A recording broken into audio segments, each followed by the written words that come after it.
Welcome back to the Fanspeak Network. It's Thursday. It is Sibling Showdown. That's right. Steve and I will actually do a fun game to start, talk combine, and then jump into some big board drafts and have a good old Sibling Showdown. I apologize for being late. Mike Robb said 9:03. It was like 9:05. So I apologize, but that's not going to stop us. We are going to get into the best ball streets starting now. Fanspeak, where the plan runs deep. The team grind hard, don't eat, don't sleep. From best ball dreams to DFS streaks, they help you print money every single week. Fanspeak. No cap, no gimmicks, we breaking limits. NFL bets, yeah, we live this business. Megan Steve, that OG vision. Draft room killers on a lifelong mission. More stress to the Sunday spread. Fanspeak's that voice that's inside your head. Best ball, DFS, NFL bets. They built it brick by brick, no regrets. Fanspeak team, printing money since day one. Fanspeak, forever. That's right. Again, I apologize for being late. Again, Mike Robb predicted 9:03. If you had over 9:03 and a half minutes, you would have hit the over. But Steve, another Sibling Showdown, a couple big boards tonight. We'll get into a game that we'll start off with. We'll talk about that in a minute, but how are you doing? I know you started watching combine coverage today. And I was like, I had a long, busy day, so I needed a quick Aaron Glenn nap. It wasn't enough. I got a quick Aaron Glenn power nap, so I'm feeling good. That was hysterical and wild. But other than that, what are you liking? What are you hearing on combine, on the first combine workout day? Yeah, today was defensive linemen and linebackers. Definitely a lot to talk about there. It's a very strong defensive end class, pretty good defensive tackle class, and excellent off-ball linebacker class. So a lot of great prospects to talk about. The big guy making buzz is going to be Sonny Styles. He ran and jumped out of the gym. Just his numbers were insane. He still needs to do like bench and a few other things, but his raw score right now is a perfect 10.0. And not only that, you can sort by position, and even at like wide receiver, he'd be a 10.0. That's how freakishly athletic this guy is. So he's a defensive guy. Whoever gets him is going to get one incredible player, and he's got really good instincts. He's not just an athlete back there. Where do you think he'll go? Like, how early is he going to project it? I think he's going top 10. Okay. It's tough for off-ball linebackers. Like, you hear people say, like, he could go as high as 3 to the Cardinals because they need defensive help, but I don't see that. He could go, Washington could use him, though Washington just keeps creating new needs by cutting Tyler Biotish. So we're both wearing blue. Are we just transferring are we just going full in, screw the Washington? I mean, after 40 plus years of fandom, I hate Adam Peters. Yeah. You've got full blown Scattaboo Giants blue. This is like a teal, but yeah. Well, Giants are another team that could use Sonny Styles. Like, he fits to a lot of teams. It's just not many teams. You rarely see off-ball linebackers go that high. Off-ball linebackers, is that like Luke Kuechly? Help me out here. Yeah. Oh, I got it. I got it on the first try. Look at that. Hold on, I need a sip. There you go. Talk about something else fun. So, we had Averill Reese, who's more like an edge off-ball hybrid, kind of in the Micah Parsons, vein. He had a good combine as well. Some regular edges like David Bailey look good, and again, really strong D tackle class as well. So not like a top end first rounder there, but there's going to be like 4 or 5 late first rounders, a bunch of early second rounders in that class. All right. And so today was defensive lineman. Tomorrow is offensive line and tight ends. Do I have that right? And then Saturday is the fun fantasy day. Quarterbacks, running backs, receivers. I think tomorrow's I might have it wrong. While you're looking that up, I'm going to say hi to chat. And again, if you're watching over on Twitter, come over to the YouTube streets, hit that like button, say hello like these nice people that I'm about to pull up. And we appreciate you for watching. Make sure you're subscribed. We're getting close to 1,000. Going to plan that 24-hour live stream. That's right, 24 hours. A lot of shouts. That's a lot of shouts. We're going to bring in our dad. I'm trying to get Mama Shout on. But no, it's going to be fun. Get the boys back in town. Get maybe some Basketball Jeopardy preview to get us going for the season. So lots of fun stuff. Make sure you are subscribed to the channel, but also make sure, link in the description, you see it at the top there, 7-day free trial. Steve did his rankings update the other day. check it out, download a CSV, use it. Steve, you're gonna be shocked. I have your CSV downloaded, a good sister, like a good sister would. So yeah, check out the link in the description for our Substack. I have another I wanted to get up today. I didn't, unfortunately, but I'm doing a tight end article tomorrow and a really fun running back handcuff article on Saturday night. So a lot of good stuff coming. Like I said, three plus articles a week, rankings of every format. Steve, I assume you'll have some pre-draft rankings for like drafters or DraftKings soon. And then once it's in season, I get in the mix too with rankings, and it's just constant for having rankings of every format and site, and then having articles to support it. Again, it's just $34.99 for an entire year, 7-day free trial, link in the description, of course. So what were you about to say? You are right. It is tomorrow tight end defense backs, then Saturday is the quarterbacks and skill guys. Yeah, Saturday's like the fun day. Saturday's like the fantasy day. And then Sunday, I think, is offensive lineman. All right. Okay. Yeah, my bad. Okay, let me catch up with chat. Bossy and Betsy, indeed, on the ones and twos. That's never necessarily a good thing. Trying to be Meg the producer, Meg versus Tech. But I am Bossy Betsy, and I am on the ones and twos. Good to see our guy Aiden in here. Megan Steve, it's draft time. It's Thursday. Let's go. Best ball Q. B Grandy. Meg just realized 9 p.m. Eastern. Sometimes I do Steve's rankings right before. But yeah, Mike totally nailed the time. Aiden is picking up the tendencies quickly, picking them up. That's right. We got our guy Chad Candles in here, a good GM. We got Kelly in here. Do you misplace earrings? No, not today. I forget today what caused the late factor. There is always something. But fair question, Kelly, because I did 2 weeks ago. But great to see you in here. Great to see our guy Hartman in here, GM from him. We got our guy Tim D in here. Is it way too early to tell this year's Scataboo? You guys were on the ball with that and hit it out of the park. Well, thank you very much for that. Our Tim D, is it Emma Johnson? I don't think it's going to be to that level. Who is your Scataboo this year? I mean, that's definitely going to be the back, kind of in the same thing where, he's going too low, and Scataboo was going in the, 130s this time last year.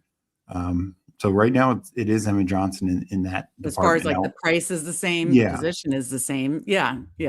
I think the other one for me would Can't wait to see his landing spot. You said this about Scataboo last year. I just have to interrupt you and ask, you said this over and over and over, and this is why I kept drafting Scataboo, kept drafting him over and over. You said he's landing spot dependent. If someone needs like a goal line rusher, he could be that. Someone needs more a pass catcher, can be that. If someone wants to be a little bit of both, he can be that. He became both.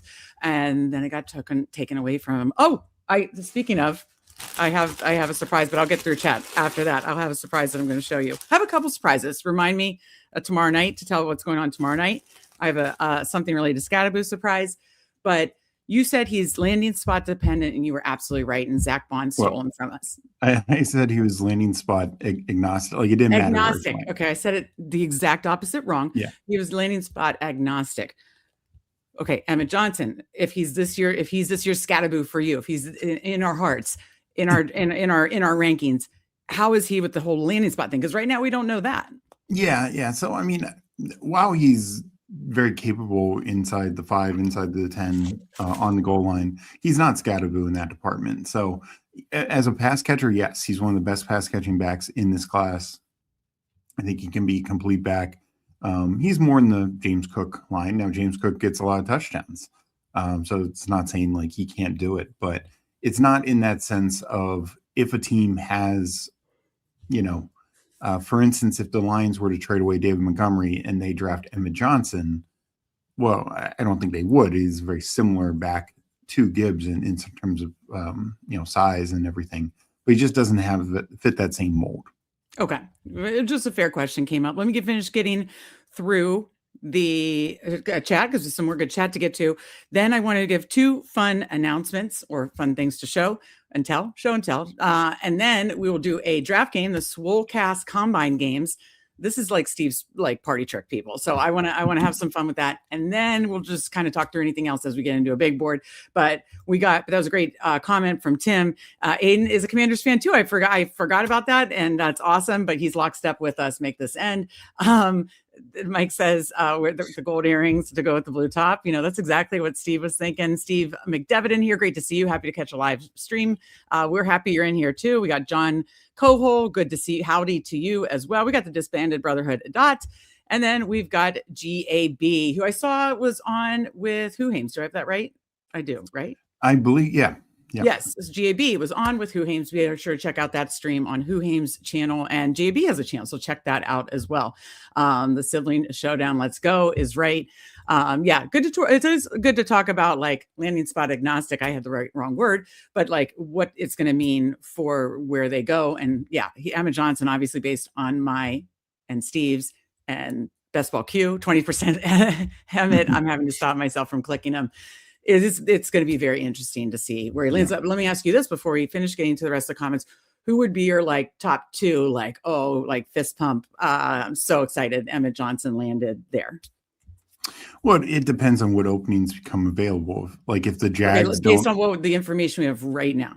But my point is, if like for some reason the Jags or the Seahawks don't re-sign their bag, he's a perfect fit for those roles. Oh, okay, gotcha. I see what you're saying. But like, I mean, here's the thing. That's true. The dominoes need to fall first in free agency for us to say, oh, we hope he goes here. Like last year, we were hoping all these running backs were going to go to Chicago and Dallas, and turned out they were just fine with Javonte. I for one can take a lap for being wrong on Javonte.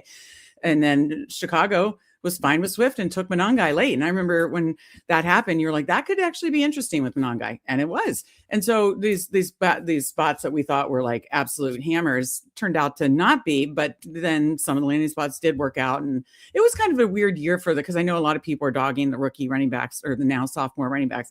A lot of injuries happened though. I mean, obviously Scatabo, Hampton missed a ton of time. Judkins. Yeah.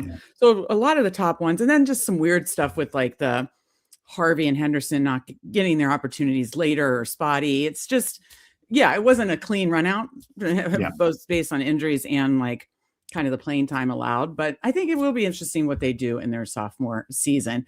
Yeah. GAB says, I'm more worried about the landing spot for this year's rookies than any other class. Don't see many instant starters. So would you agree with that, other than just hoping and praying Emmett gets a good landing spot? Do you agree with that? Yeah, I mean, I do think kind of like what we just said is we'll have to see after free agency, because there's some spots like right now might look murky, but might be clear landing spots after free agency. Right. Yeah, no, that domino, like you said, needs to fall first for us to really know. And that's what's going to be so fun, because it's combine weekend this week. And then don't the tags and like the tampering and that kind of start like next week? Yeah. So, I mean, that's the beauty of the NFL. There is no off season, and that's what makes it fun for us. There's no off season for us because we're not degenning in the season, we're drafting, and there is literally no off season. So this week we'll focus on the combine. Next week we'll focus on all the free agency news and movement. And then it'll be prepping for the draft, but we'll know a lot more. But this is a great question from our guy, Chad Candles. Who is Steve's second guy at the moment? I know all your rankings are up on Substack, of course, link in the description, but a great question from our guy, Chad Candles. Who are you? I think I know the answer, but who is your second? Well, your first guy is excuse me, the top guy. I just blanked on his name. The top running back, Love. No, well, he's talking about who's my Scatabo, not my... Oh, your second guy after Scott. Oh, I thought he was like talking about running back rankings. So I was like, well, Love's one, Emmett Johnson's two. Who is your third in the rankings, right? No, I'm like, I like Jadarian Price a lot as well. But what he's talking about is who's my this year's Scatabo, I believe. Okay. Well, then answer that question. Who's this year's second guy after Emmett Johnson that could be Scatabo? Mine, well, it's not a running back. Mine would be Elijah Surratt. Like the point was, who's your second? Yes. Okay. I did know that, and I have a ton of Surratt already. So I love that. Like you said, he's going to be a quarterback's best friend. He's like pro ready. And that's like something I'll pump Steve's tires for and always do. But I'm being honest, this isn't just being your sister. No, this isn't just being your sister and being nice. This is because I am like the nicest sister ever. It's that, like, not only are you good at spotting, like, and not 100%, by the way, because we were so wrong on Caleb Johnson last year, but you were really good at spotting rookie talent and rookie, like, this guy could smash in the NFL. This guy, once we know landing spots, could smash with the landing spots. You're also good at avoiding landmines. And and again, we totally stepped in it with Caleb Johnson. We were wrong on Caleb Johnson. Everybody's going to have their hits and misses, but you have way more hits and way less misses than I think the average maybe draft analyst or best ball / draft analyst or dynasty analyst, whatever you want to say, does. And you've avoided a lot of landmines like the Xavier Legetts and those guys of the world. And you always look for guys that are NFL ready. And isn't that why you feel so comfortable with Emmett Johnson, even though he's not going to run fast at all on Saturday, right? You're not expecting him. He's not a fast dude, but he's like the Keenan Allen's of the world. What was the other? Cooper Kupp? Didn't run Cooper Kupp, fast. Puka Nacua. I mean, none of these guys are fast. Right. But people get so upset. Not people. Yeah. Well, yes, people, but like, obviously, the best, whether it's best ball or dynasty community, sometimes get too obsessed with the speed. 100%. And to me, Surratt he's just NFL ready. And he also does what we want in fantasy, and that's score touchdowns. 8+ in 3 straight years with 3 different quarterbacks, including 15 this past year, in a year that he missed a little bit of time due to injury.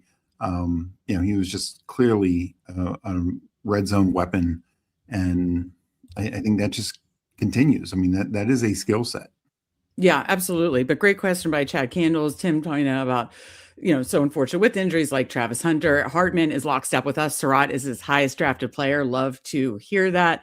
Yeah, I'm a little leery of the Parker Washington, Mike Wilson stuff too. I have to agree with GAB here. It's like they kind of boomed when it became available, when work became available, opportunity, and hey, that's great. But like, is that going to be sticky year over year? What's your take on Parker Washington, Michael Wilson? I mean, I don't want to have none in my portfolio, but I don't know that it's going to be a carbon copy of last year. Yeah, I think Wilson at least has a clear path to be the number 2 receiver. Now the number 3 option with McBride there as well.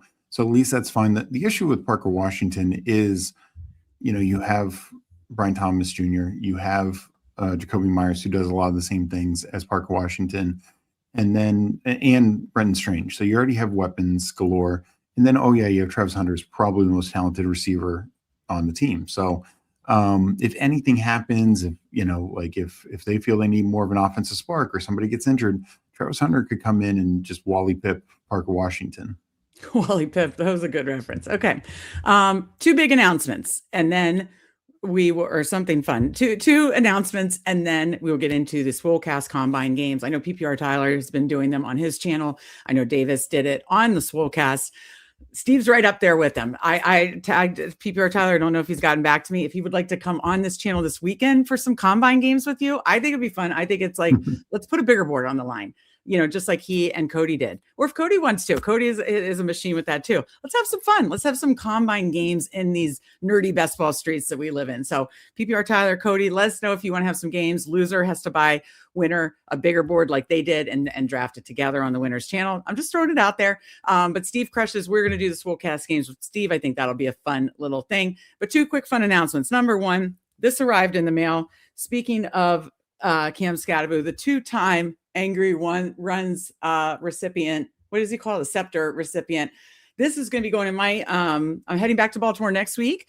And so next Sibling Showdown next Thursday should be back in my office in Baltimore. And this beautiful thing will, with both of his scepters, will be on it will be replacing Alex Smith t-shirt. So I'll have Kirk, my sweet Kirk. You like that? And then 2-time Angry Runs award-winning scepter winner, Cam Scadaboo, will be up next week. Number 2, and this is a big one. I haven't even posted in Discord yet, but I will after the show.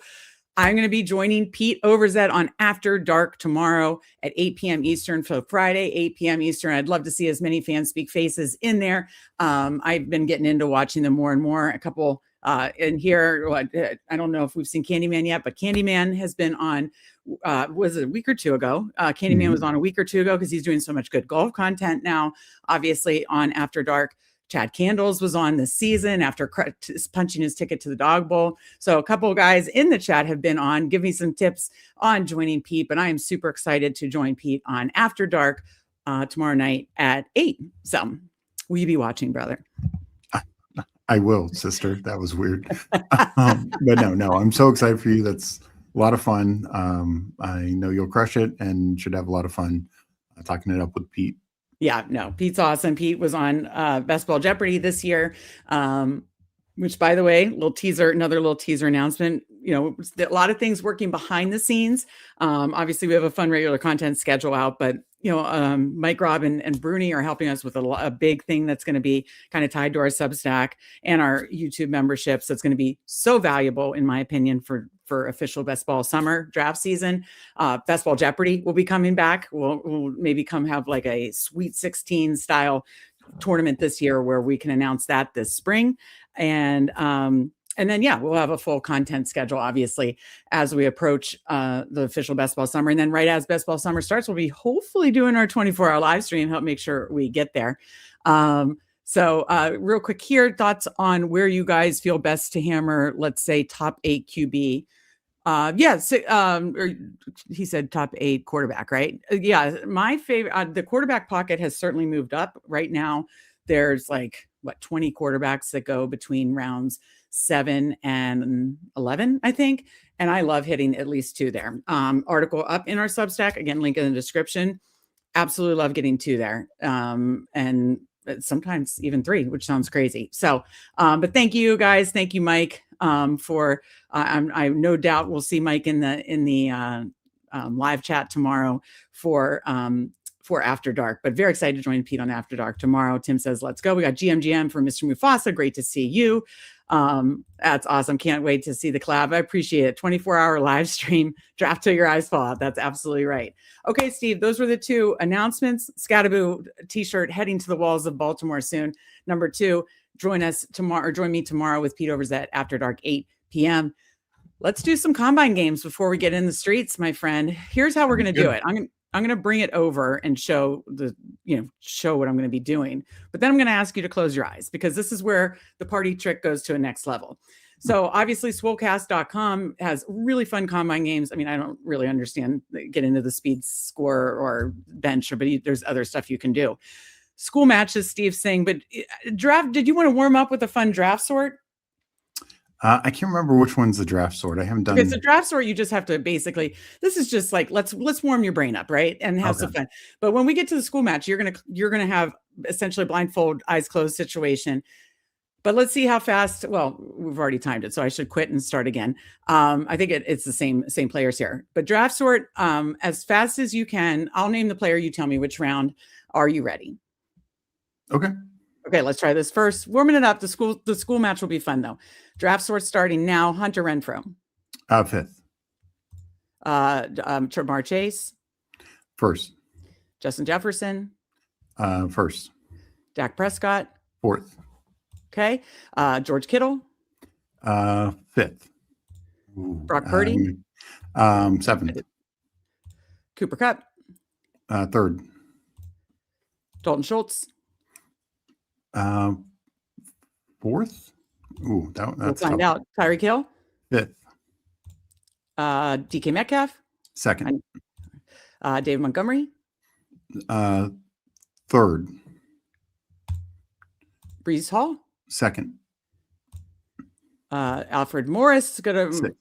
Yeah. Marquez Colston. 7th. Kirko. 4th. Antonio Brown. 6th. Russell Wilson. 3rd. Julian Edelman. 7th. Saquon. I think 1st. You know that. AJ Brown. 2nd. And we all know this one. 6th. Yeah. Yeah. So 20. You only got 210, but we're old. We're not the fastest people, but this is where it's going to get fun. So I'm going to go back to Swolecast. You are going to do school match, but what we're going to do is I'm going to ask you to close your eyes. You're going to just do this raw. So you're going to close your eyes starting now. And then, okay. So, I was going to say, chat, don't say anything, but I mean, I'm good. No, I'm totally going to have my eyes buried. Okay. Eyes are buried. I'll go as fast as I can for your actual score, but we're going to see if Steve can do it without seeing the multiple choice options. So I'll just read them. If you don't know where, just say pass, and then we'll come back to it. Okay. Okay, starting now. Matthew Golden. Texas. Ladd McConkey. Georgia. Robert Woods. USC. Khalil Herbert. Pass. Elijah Moore. Elijah Moore, Ole Miss. Nico Collins. Michigan. Dante Thornton Jr. Tennessee. Anthony Richardson. Florida. Even I knew that. Jamar Chase. LSU. Tutu Atwell. Pass. Or those are Khalil Herbert, Tutu Atwell. So now you can know multiple choice. Virginia Tech, Louisville are your two options. Oh, Khalil Herbert, Virginia Tech, Tutu Atwell, Louisville. Yep, 10 to 10. Obviously, it goes slower with talking it through. On to the next round, Steve, starting now. Dak Prescott. Mississippi State. Okay. Jalen Noel. Jalen Noel, Iowa State. Okay. Ty Felton. Maryland. Shador Sanders. Colorado. Raheem Mostert. Pass. Okay. Kenny Pickett. You know this one. Hit. Zay Flowers. Boston College. Ben Sinnott. Kansas State. Gabe Davis. UCF. Okay. Two more. Tajay Spears. Tulane. And then that must mean Raheem Mostert goes to Purdue. Oh, yeah, that's right. There it is, 10 to 10. You are going to the third tier now, Steve. You still not looking? Eyes closed. Ready? Yep. Let's go. Pierre Strong Jr. Mount Union. No, that's... Oh, Pierre Garcon. Pierre Strong, Louisville. I don't see... Okay. We'll go back to that. Jacoby Myers. Jacoby Myers. Oh, there was Mount Union. My bad. Jacoby Myers. Pass. Okay. Tyreek Hill. Texas A&M. No, wait. Pass on that. Hold on. North Texas. I'm off. Isaiah Likely.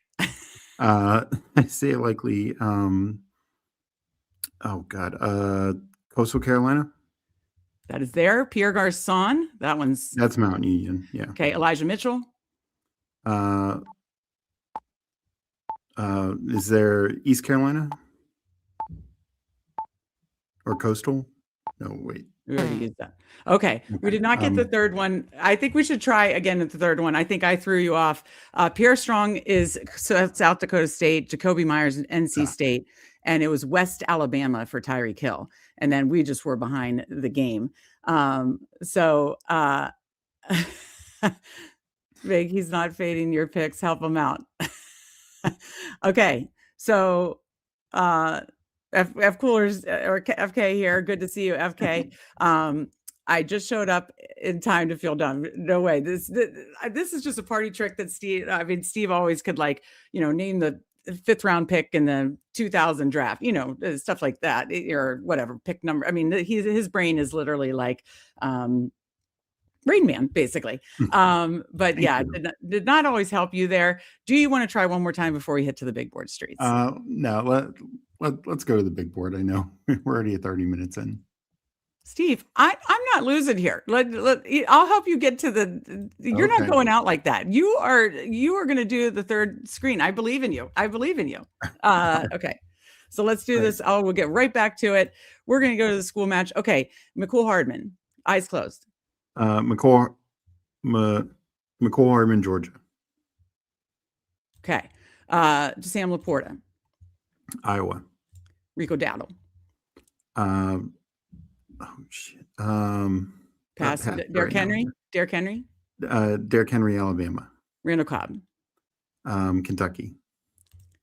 JJ Arcea-Whiteside. Stanford. Gunnar Helm. Texas. Miles Boykin. Notre Dame. Garrett Wilson. Ohio State. Kadarius Toney. Florida. And Rico Dowdle. Jeez. It's South Carolina. You were down to the last one. one. Yeah, that's right. So you got it. Okay, on to the second page. Chig Okonkwo. Actually, I know this. Maryland. Yeah. Kenneth Gainwell.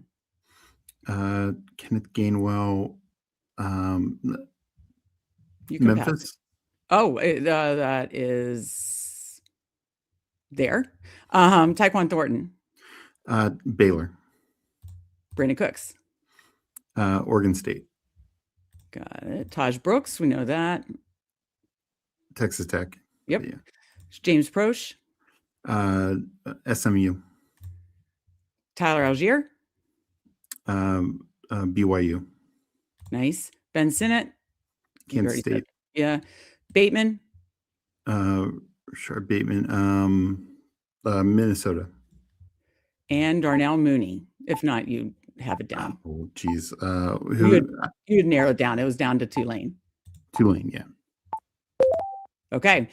Now take a deep breath before we go to the next page. Are you ready? You can nail this third page. I'll just say pass if you don't know. Okay. Right, I'm ready. Josh Allen. Wyoming. Yes. Jordan Mason. Georgia Tech. Devontae Adams. Fresno State. James Washington. Oh God. Pass. Oklahoma State. Good job. Deontay Johnson. Pass for right now. Scotty Miller. Ooh, pass for right now.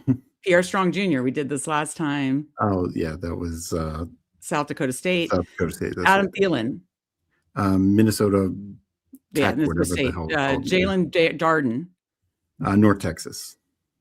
Wouldn't have known that. Dontavian Wicks. Virginia, UVA. Okay. Deontay Johnson, Scotty Miller. You have Bowling Green, Toledo. Toledo for Deontay Johnson, and Scotty Miller, Bowling Green.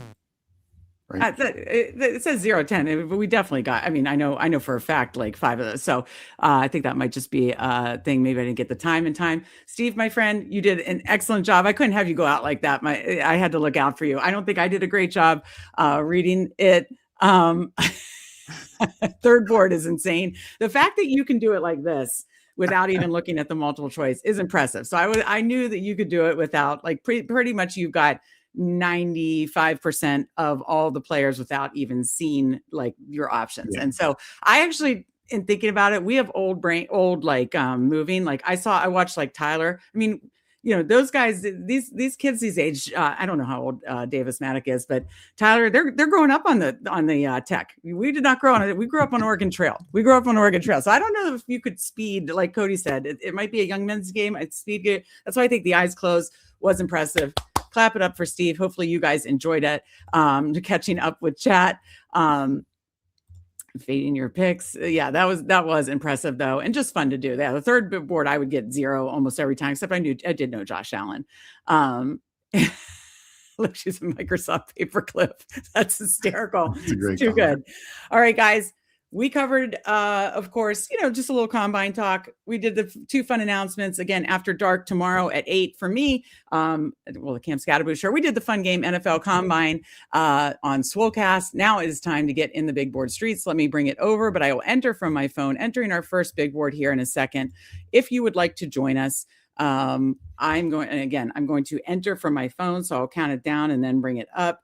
So let me find that. But first big board of the night. Oh shit. For some reason, I'm not logged in. Let's just try it from here.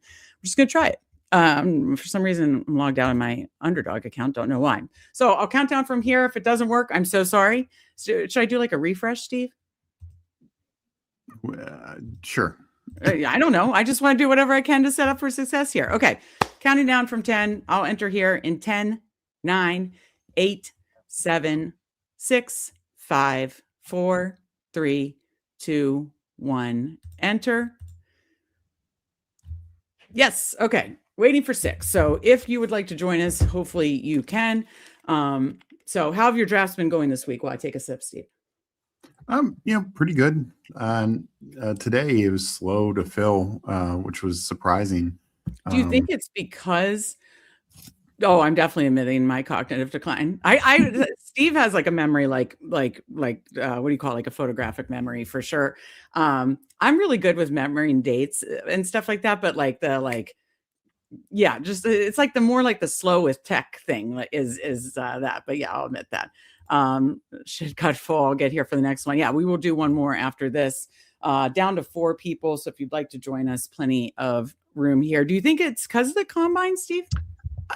That honestly surprises me. I remember, I didn't do any streams last year during combine, but I was doing a bunch of drafts and they seem to be filling pretty quick. So last year, that is. So, I forgot to do this. And I put this in the thing, Steve, we are going to base our draft on whatever, and it really doesn't matter for the first round. So let me see. We're still waiting on 4, so we have time to bring this over. So we are going to base our 2 drafts on what the wheel tells us to do. Are you ready? I did hero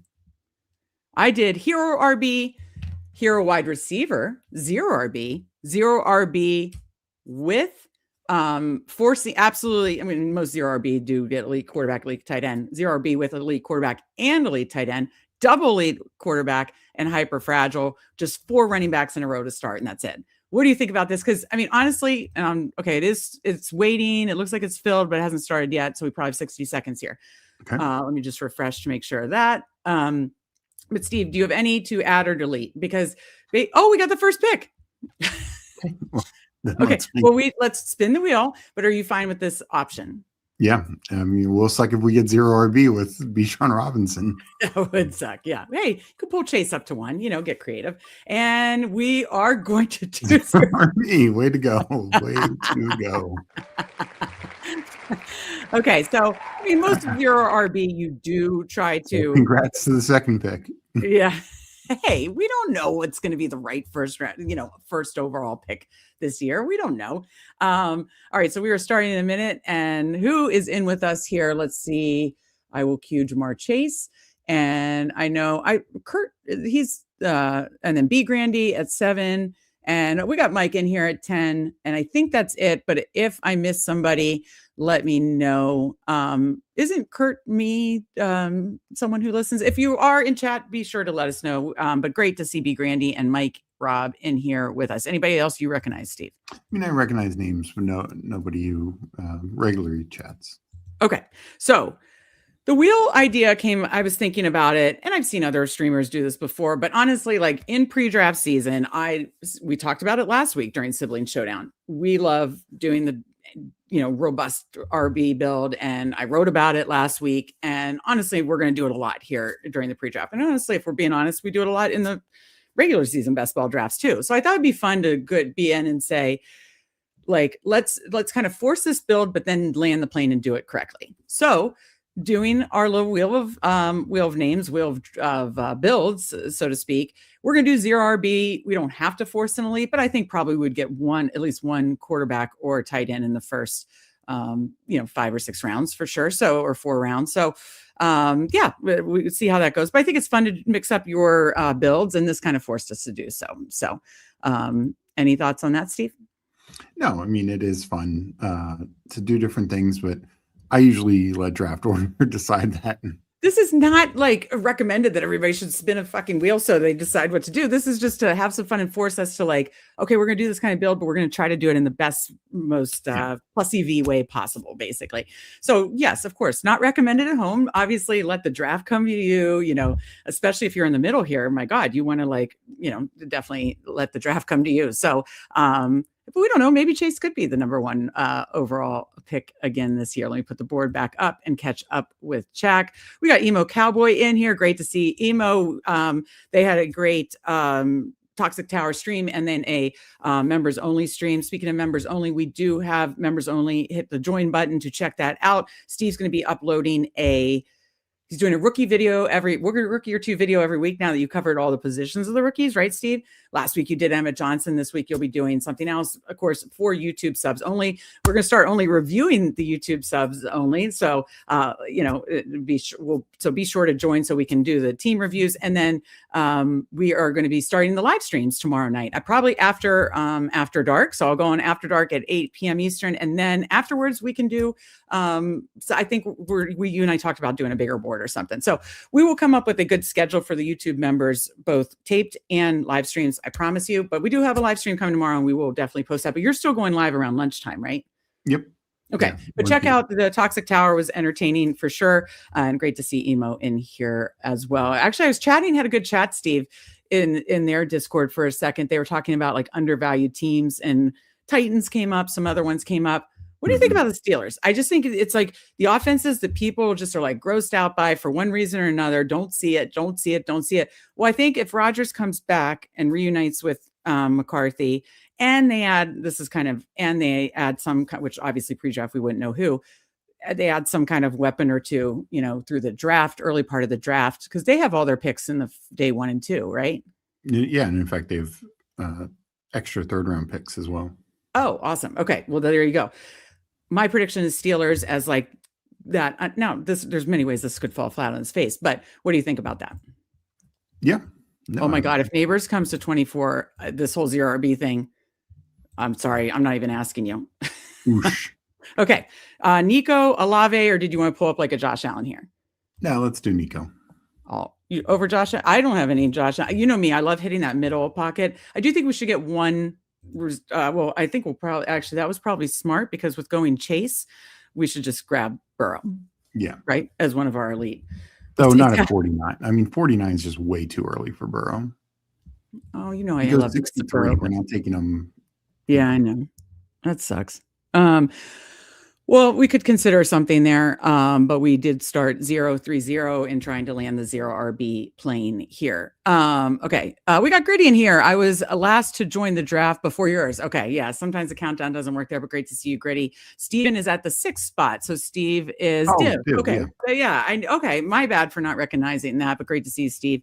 There. Aiden says, the more I think about it, feels like Chase should be the consensus wide receiver 1. I agree with that. And you have him ranked as wide receiver 1. You just have him ranked 3rd. Yeah. Okay. Yep. 100 lockstep with you, Aiden. Agree with that. Best scenario possible, 0 RB out of the 1 spot. No Scatteroo for Meg. Well, that's true. That does, pigeonhole me into, I can't take like a falling Scalaboo or reach for Scatteroo, or I can't take them because, So how would you define 0 RB in today's I think meta? 5. I think we can't take a running back before the 6th round, to me. Yeah, that feels fair. Okay. I think you could make a case 7th round, but I think at least the first 5 picks have to be other. But we can ask chat. This is hysterical. I'm not even asking you the Meg Schaub story. That is so me. It's funny. We do the Sibling Showdown and have the graphic like Monica and Ross Geller, and obviously Friends is one of my favorite shows. Steve, am I not like Monica as far as like a TV character? Yeah, you're pretty crazy. Yeah, like I'm not as like insane clean. I'm very much like things have to go into place, but I'm not like insane like clean freak. I mean, I think I keep my house relatively clean, but the competitiveness, the bossiness. I mean, Mike Robbs calls me Bossy Betsy in the chat all the time. The competitiveness, the bossiness, very, very Monica Geller. So Coolers, you nailed it. It is the Meg Schaub story. No need to force Allen. I agree. Got Stephen WC in here. Great to see you in here. Let me ask Chad, do you think we're definitely waiting 5 rounds? Do you think we need to wait a 6th round?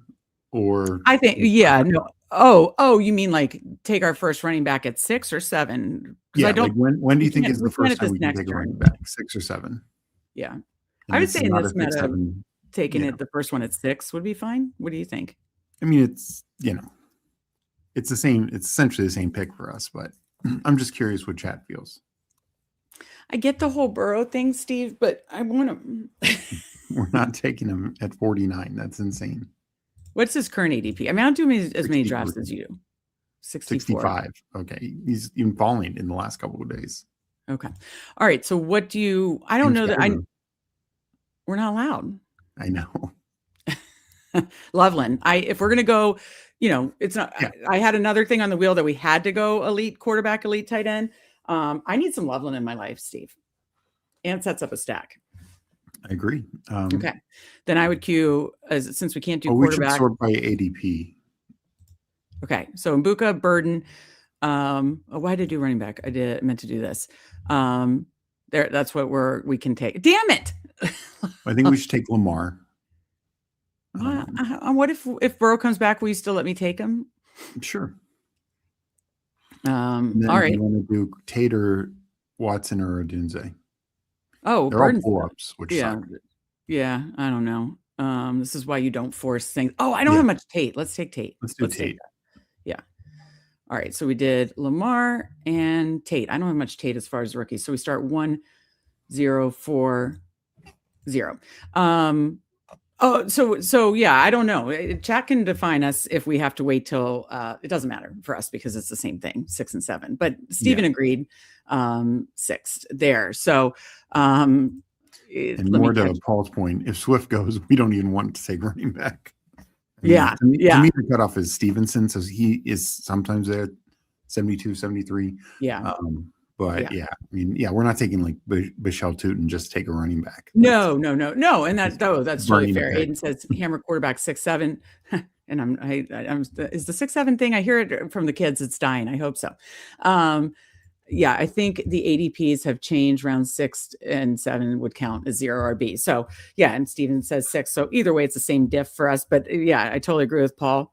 Paul, by the way, I'll talk about that in a minute, won the big board contest. And so he will, I got a $15. So basically, I have time to explain it now.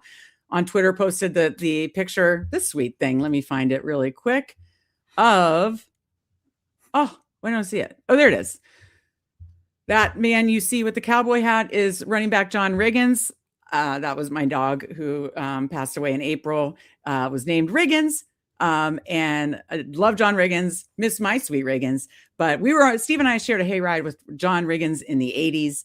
And I really personally think Scattaboo is John Riggins 40 plus years later. Maybe that's part of the obsession. I don't know. Especially since when I lost my sweet Riggs, Rudy's name definitely would have been Cam or Scat had the Washington drafted him. But now I'll just stick to ordering Cam Scattaboo things to display in my home, display in my office. But no, that was a good point by Paul. Like, we're not going to force it. And he said, welcome to Emma Johnson RB1. So I posted that picture on Twitter. Sorry, I'm all over Mac. I'll circle back. I'll land it. I posted a picture on Twitter. I said, these two siblings, we're a sibling showdown tonight, yada, yada. What NFL running back did Steve and I share hayride with? First person, trying to get some old engagement, which didn't get much, but that's okay. Retweet, name gets a free big board on me. And Paul snapped it right up. So congratulations, Paul. Already sent him the money for a big board. No, we'll have more fun contests like that. That was just for a $15 big board. But hello, Emma Johnson, RB1. Could be. Burrow is still there as of now.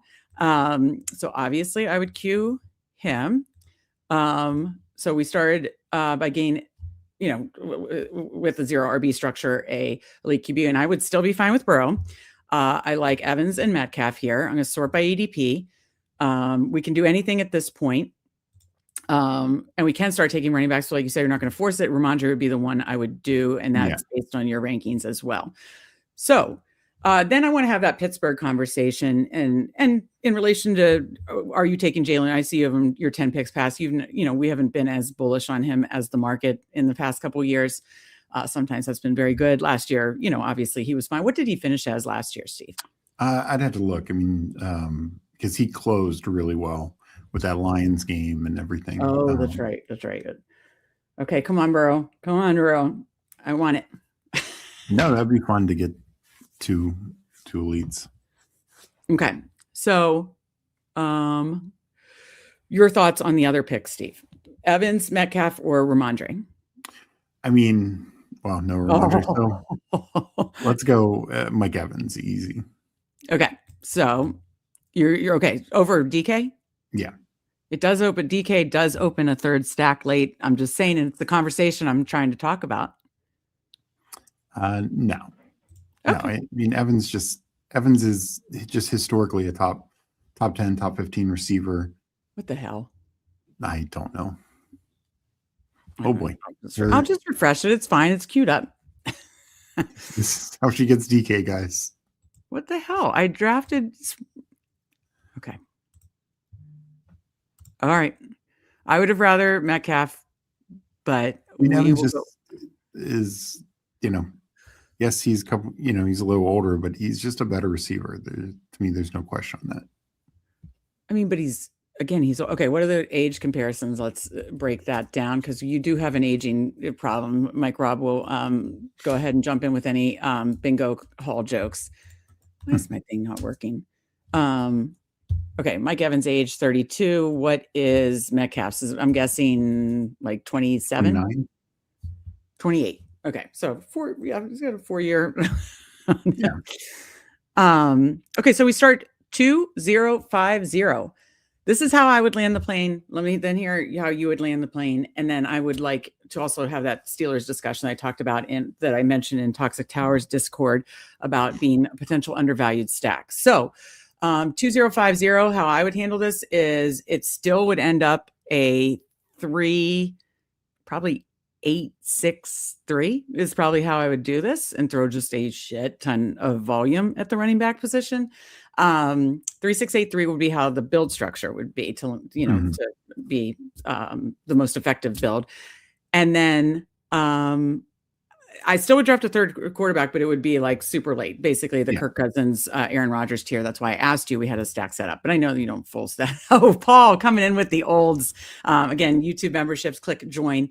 You can have options for the YouTube members, and they obviously have the fun emojis that Paul is using. As of course, then also we upload a show each week from Steve, especially now is the prime time to hear those videos from Steve to our YouTube members, uploaded about the rookies each week. And then we're going to start live streams starting tomorrow for our YouTube members. Click join and get access to that. Yeah, we are going to need Emmett Johnson on this team. That's for sure. Paul said, thanks. You paid up quickly. Absolutely, Paul. All right. Okay, so let's have the quick Pittsburgh discussion. So, every year there are undervalued offenses that the market doesn't value and the whole team goes late. I love Pittsburgh. So I know people in Toxic Towers Discord talked about Titans. I would agree with that. But Steelers, Metcalf went, what pick number here? 78. No, I'm sorry. Warren went before him. So Warren went 70. He goes 78. Those are your first two picks, right? Yeah. And then there's, I think Pat Freiermuth, I could have 80% Pat Freiermuth. I'm obsessed with it. I mean, that's the problem is, Warren, I think, is actually probably a little high because unless you don't think they're bringing in any sort of running back. Oh, I think they're bringing in running back for sure. Exactly. That's my point. So Warren's high. Metcalf is, I think, a good value, and then Freiermuth's a good value. But okay, start telling me which running backs to queue up, just so we have a locked and loaded. Because I think we double tap here. Dowdle and Algier. Okay, they're tagged. I mean, we're not going to get guys to foul back to us. So, well, we're not taking Emmett Johnson 30 picks ahead of ADP. Oh, I forgot that his ADP is. You should sort by ADP. I sure should.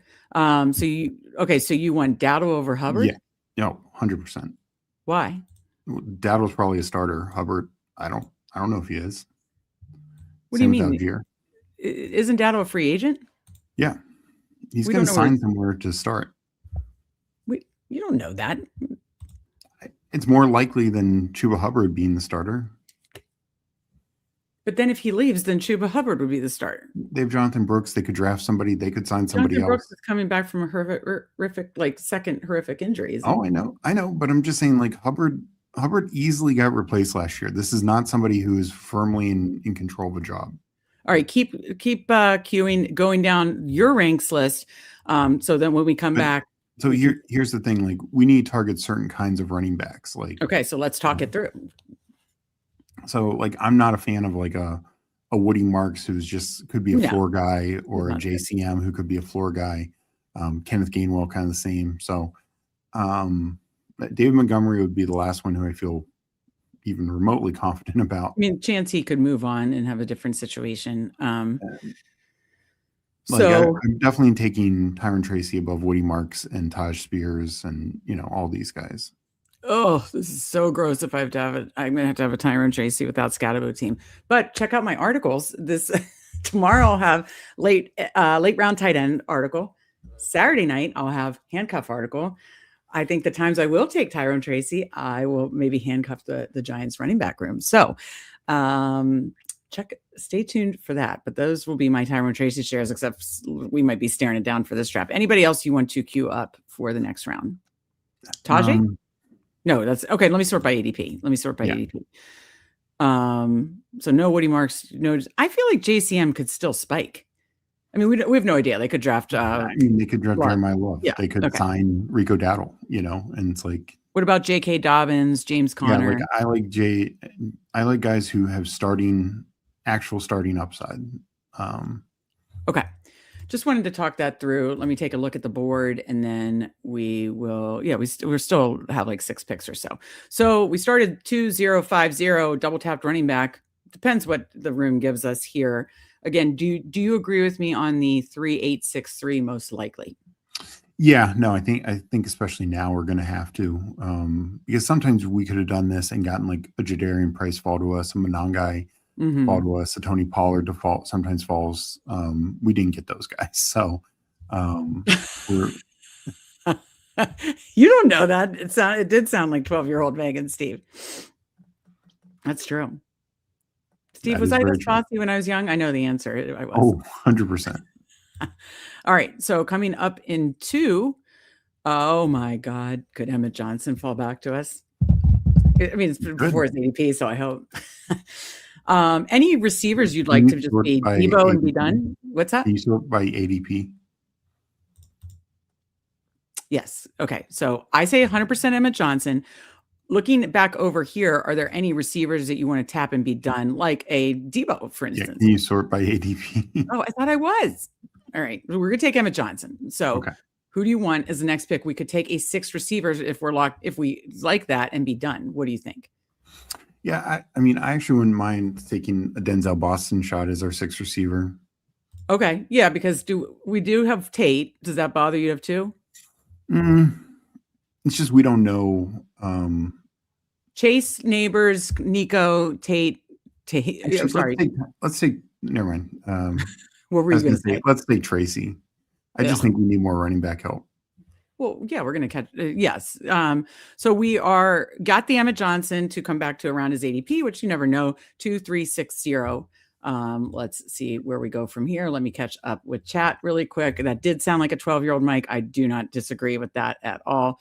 FK says Dowdle still outsnapped him nearly every single game and said Chuba does feel fragile this year with how poorly he played. Yeah. So he's in lockstep. Like Chuba was good in the playoff game, and I know that maybe that's what's stuck in my head. Maybe I'm acknowledging that's what's stuck in my head. But I think he'll be part of the rotation. But they're also a team, Where did Jeremiah Love doesn't go in the top 10? Like maybe they take him, Mm-hmm. Yeah, true. Okay, that makes sense. Yeah, Coleman went 111. I was just curious.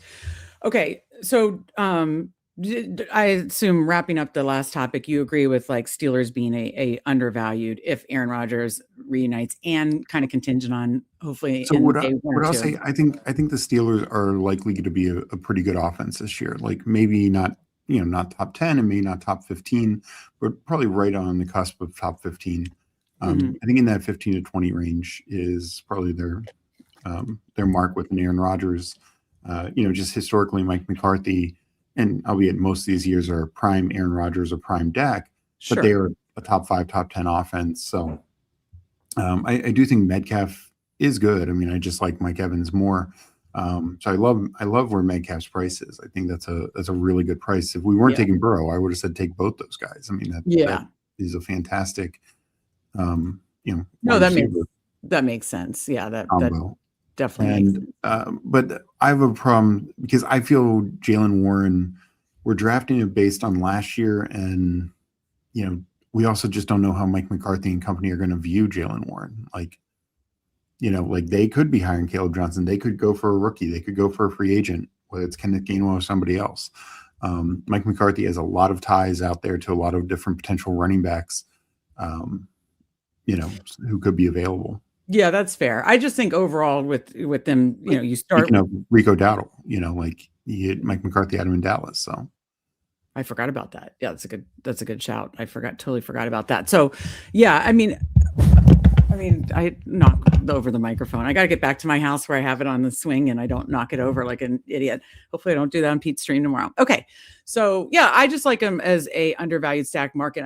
Who else do you like as an undervalued? No, so I like the team as undervalued. It's just right now the market, we don't have a market because even Aaron Rodgers is not under contract. We have 3 players. No, we don't have 100% knowledge, but just under assumptions, I like as an who else after this, we'll talk about who else you like as undervalued. So at the running back position, you've got Spears, Aaron Jones. Speaking of, I mean, he could go to Pittsburgh, or I think he could also stay in Minnesota. So Connor goes, did you want one of these running backs sorting by ADP? It looks like it's right there. Kamara, Spears, Jones. Let's take Kamara, and then I think we should probably take a first tight end. I mean, I don't think we have to, but if you want to, we've got Mark Andrews. I think Mark Henry. Andrews makes a ton of sense with Lamar Jackson. Oh, yeah, I forgot that we had Lamar Jackson. Whoops. Yeah, that does. I was getting so into our conversations, I forgot about that. So look at that. We got Burrow, Chase, and Lamar Andrews, and we kind of caught up with 4, but we are just going to throw a hell of a lot of volume at this. Yeah. So starting 2, 4, 6, 1, but likely still balancing this 0 RB team out. Who are other undervalued teams? Because I think that is a good conversation. That's an article I might write here in the next couple of weeks, probably after free agency, but before draft, and then write it again once we know all the landing spots.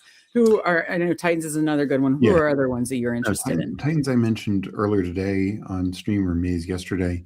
I think they are definitely tremendously undervalued because we're just basing it on how bad last year went. And honestly, they look better at the end of the year, and they now have Dable and everything else. In terms of another couple undervalued teams, I kind of think in many ways, not at the top necessarily with Harvey. I think Harvey's a little wrong, but Denver, for a team that we know is top 10 offense talent and ability, top 15 at worst.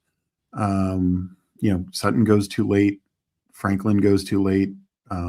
Nix, I think, goes too late with somebody with some rushing upside. So I think and then Marvin Mims is just free.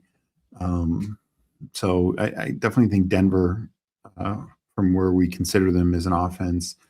And then,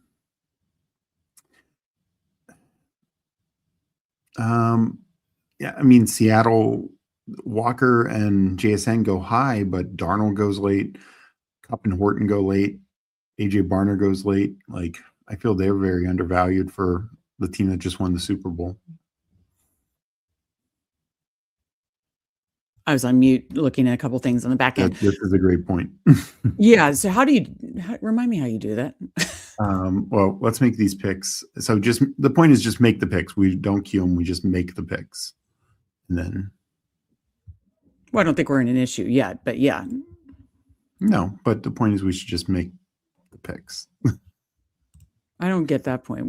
He's saying queue late. Like, if once the positional value is the queue late, I want to fix that after this. I get what he's saying. Let's just tell me what to do. All right. Well, can you sort by ADP? Okay. And then the thoughts on Braylon Allen. Okay. And let's take another running back. We need a running back. Do you like K-Tron? Yeah, let's do K-Tron. Let's do the rookie double tap Allen. Okay, let's do it. Okay. I would say that do you think we've caught up a running back that we could stop at 7 or no? No, I don't. I was going to say, I'm feeling kind of fun about it, that I could think it could be like either 4 tight end by waiting for the last 3 rounds, or 3 or 7 to 3 7 7 3 or 3 7 6 4. But so you feel more comfortable throwing 8 at it still? Yeah. Okay. Do you want to go fix your limits real quick? Tell me, do you know rankings? Okay. Under rankings. Yeah, I know I've done it before, but it's been so long. And okay. It should be limits. Okay, got it. Okay, yeah, I already had 5 quarterbacks, 10 running backs. That's the default, yeah. Okay, 12 receivers and 5 tight ends. So I'm good. Yeah, so you're good. Okay. And the point is, even if you do have it set, if you actually make the pick, it allows it. It just, if you put in your queue, it will not listen to your queue. Got it. Let's check out so we've got Steve at the 6th spot. And so, because I don't think Kurt is in here, I don't believe. Mike at the 11th spot, right? Or those just Grandy. Oh, B. Grandy. I'm sorry. So yeah, Steve, B. Grandy, and Mike. So 6, 7, and 10. So Div, just a little kind of like halftime break here, way past halftime. We're 3/4 of the way there. But AJ Brown, or excuse me, ASB, Henry, Walker, Devontae Adams, Judkins, BTJ, Metcalf, Pitts, Goff, Hubbard, Higgins, Stroud, Mason, McMillan, Likely for Steve. So he's sitting at a 2.562. B Grandy 2.562. JT, McBride, Brees Hall. Let me just scroll, see where we're. Okay, we have enough time. Brees Hall, Terry, Jaden Stack, and then we've got Tyler Warren, Michael Wilson, Jadarian Price, Jordan Addison, Khalil Shakir, JCM. So building on the Washington, Josh Downs, Daniel Jones, and so a little indie stack there, which is fun.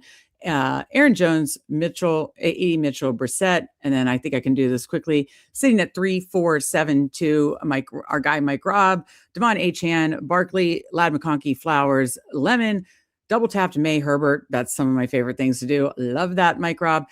Then added Dig stack, Gadsden stack, so stacked up both his quarterbacks right away. Coleman, Kyler Murray, Dubs, Butte, Tajay Spears, Horton, Helms. So I kind of like what everybody's doing. Just in time where I know.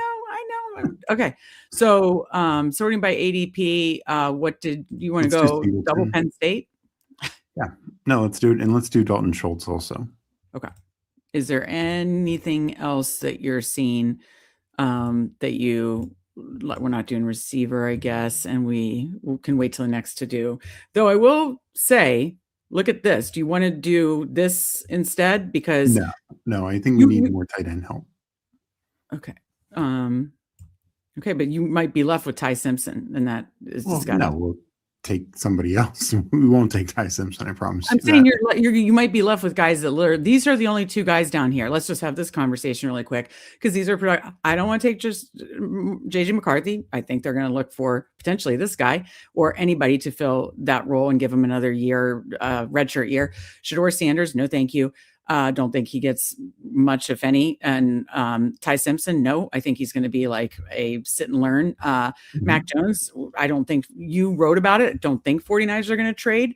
But that, if it does happen, then I love it. But it needs a trade. Tua, I mean, we don't feel confident about. I don't feel confident about starting rules for any of these guys. And some of this news stuff about Anthony Richardson, and then the whole Tua could literally be like a full-on backup. Who knows what's true, but I don't like any of these. And Div was smart, and he has DK. So yeah.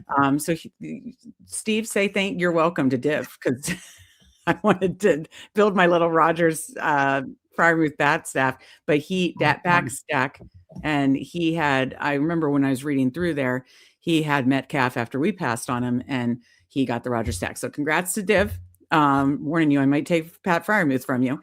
So these are the Kirk Cousins. You and I always preach 3 quarterback builds. He's the only one I feel comfortable with. So he's the only one to feel comfortable. But we have Lamar and Burrow. So I would literally handcuff in the 20th round, especially those two who are injury prone. But we don't know the exact backup quarterbacks for those two. If this was April, and I know the exact backup quarterbacks, or I guess we wouldn't know the exact backup quarterbacks necessarily until official best ball season. This is a team where I would not be shy in handcuffing it, because again, it's not always black and white with quarterback injuries. And if someone steps in for 6 weeks and then pushes that team through to playoffs, and then Burrow and or Lamar go ham in the playoffs, that can be absolutely massive. So yeah. Hop on. Meg's putting Rogers at the top of the queue. It doesn't change. It doesn't change. I love it though. Good call. Steve said Schultz is such a good value. So shouting out to you, but and I'm jealous of you, Steve. I like your stack. What did Graham Boy do to Mike Robb? What did he do to our Mike Robb? Where's Graham Boy, first of all? The second spot. He took Io Manor. Okay. I was like, wait, where's Graham Boy? Okay. He's not near Mike Robb, but he took Mike Robb's boy. I mean, that's absolutely hysterical. And this is hilarious too. Tyson Badgett. Yeah, there's another, all these rumors are wild. We're in rumor season. All right. Oh, see, Steve, told you, terrible.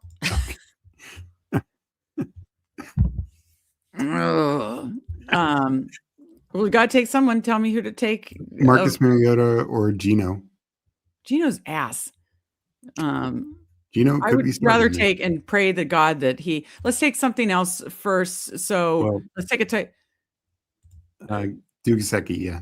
Okay, let's talk about it. Anybody else? Yeah, we had the stack. So duh. Yeah. Okay. 17 seconds to, I mean, I don't think, well, Jaden, is there talk of him coming back to Washington? No.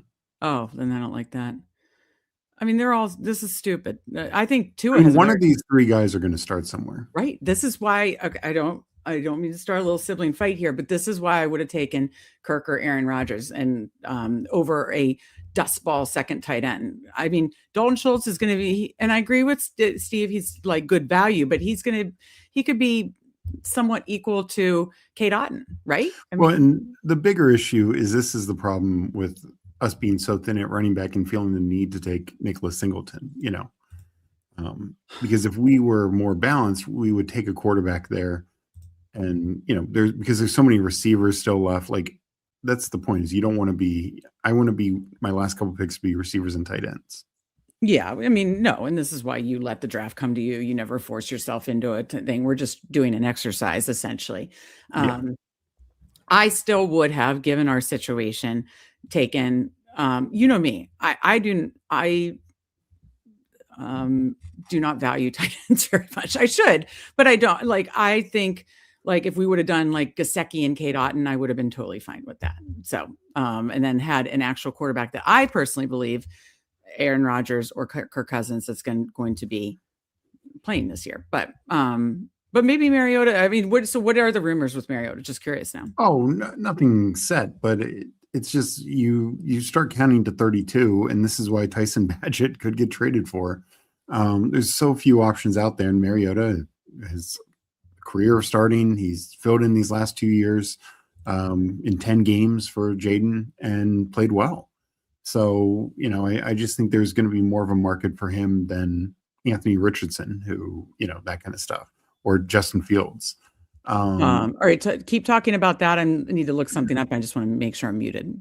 So, again, I think, and also Derek Carr would be the other one, but one of the, one or two of these guys are going to end up starting. Even when you factor in Aaron Rodgers, when you factor in Kirk Cousins, Murray and Malik Willis, like that's only four guys, and there's more than 4 spots available. So there's just a real chance that, again, one of those guys is going to start. So, that's why, I don't take a ton of them, but right now we should be taking them. To me, I'm taking them more than the JJ McCarthy's. Just A, you're generally taking McCarthy earlier, and B, I'm just not sold that he's going to be starting much this year. So, all right, let me unmute. I do want to, I'm still looking something up. So, God damn it, what do I do? So, me with multitasking. I just dimmed my what do you call the light thing? Me with light, Steve. I need it at full blast light. How do you? Oh boy. All right, we are up. Oh, I am tilting right now. I might not even be able to do a second draft. Okay. Yeah, look at running back. You pick.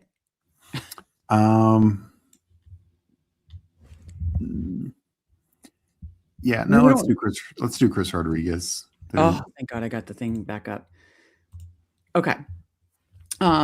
Steve, break down our team, and then I want to look something up that I wasn't able to find. So our team 3863, Lamar Jackson, Joe Burrow, Marcus Mariota, Rico Dowdle, Tyler Algier. I like that. I need to take more Algier. So that's something I'm trying to mentally do. Emma Johnson, who we love, Alvin Kamara, Braylon Allen, Katron Allen, Nicholas Singleton, a little Penn State combo there.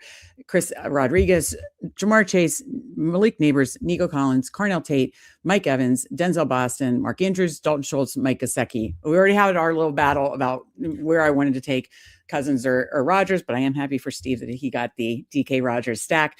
Break down our team while I look something up, please. Yeah, I mean, obviously 2 elite quarterbacks. Hopefully we don't need a third, but if we do, Mariota has a reasonable chance to find a starting role. Running back wise, we are very thin, even with 8. This is the problem of us pigeonholing ourselves to certain certain build is it just wasn't, coming up roses for us with the way the backs flew off the board. So I do worry about the depth of our running back room, I think we still had to go 8. Hopefully we found enough to compete. Our receivers are no doubt elite. And, Chase, Neighbors, that is, and Nico, that is a one hell of a trio. Add in, Mike Evans and company. I think it's a very elite wide receiver room. And honestly, I think, this is why getting Dalton Schultz also, we now have a really good tight end room. Mike Gesicki and Mark Andrews can stay healthy. Dalton Schultz got 100+ targets last year. We saw what Gesicki did down the stretch when he got healthy, when Burrow got healthy. And of course, Mark Andrews with no Isaiah Likely, hopefully is good in the new offense. So I think it turns out to be a really good tight end room, even for going late. Quarterback room is exceedingly strong, even if Mariota is not a starter. Wide receiver room is off the charts. Running back room is going to need a lot of help. A lot of good landing spots for Rico, Algier, and Emma Johnson for this to pay off.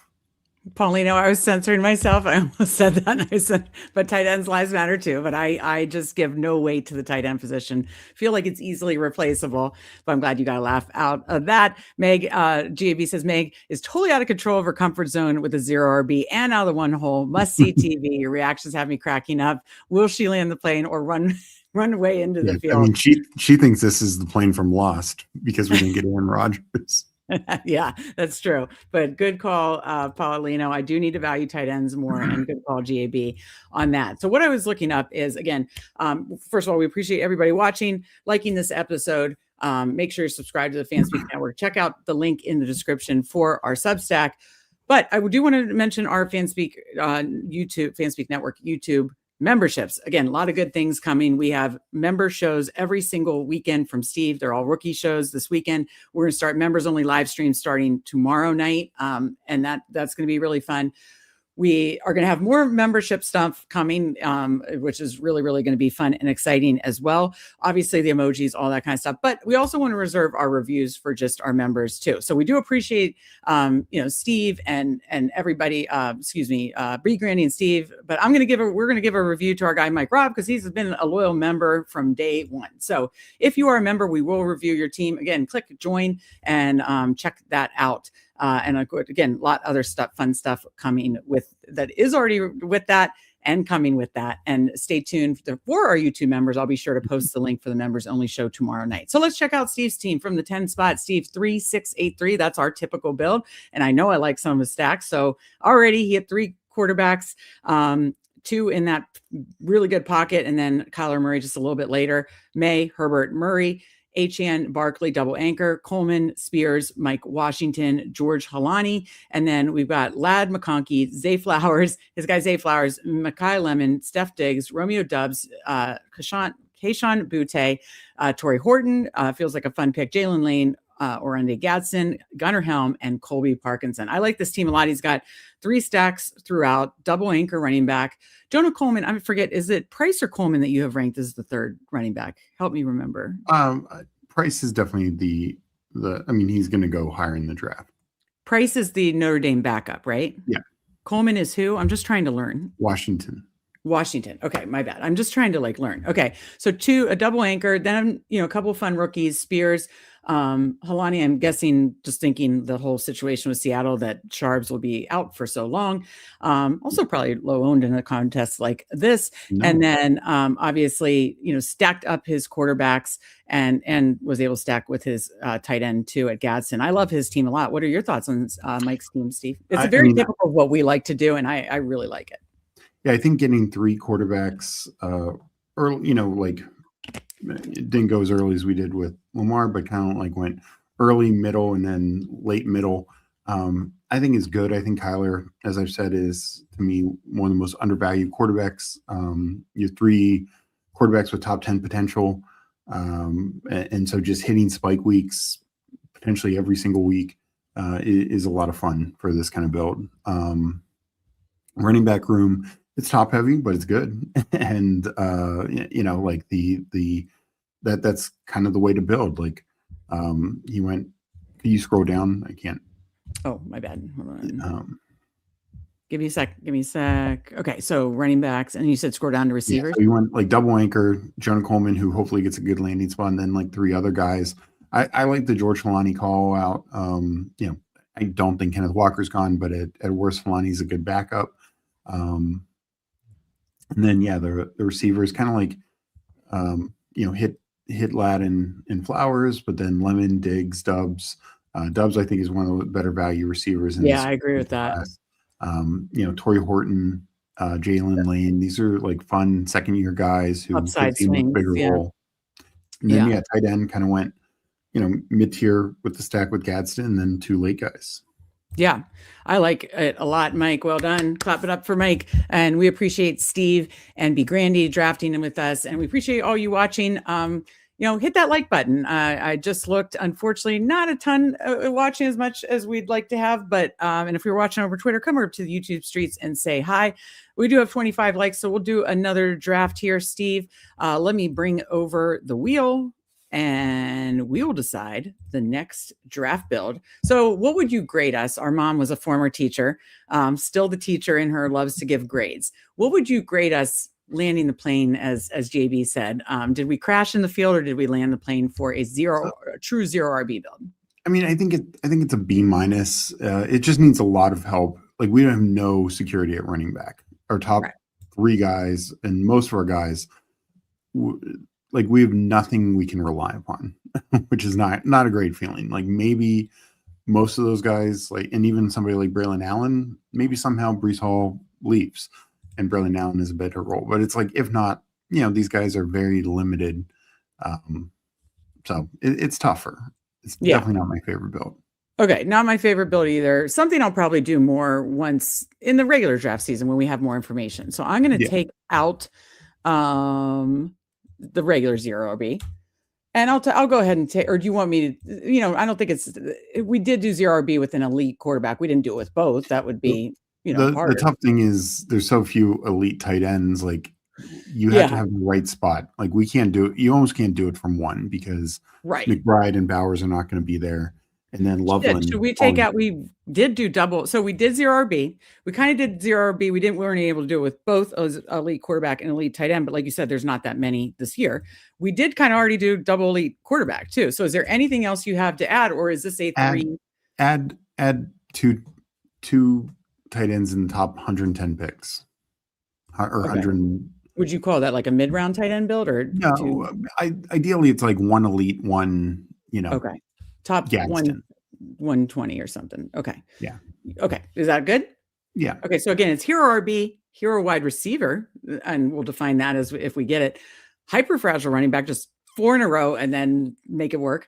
2 tight ends in the top 120. We had fun with it. I still think we did a decent job of zero RB.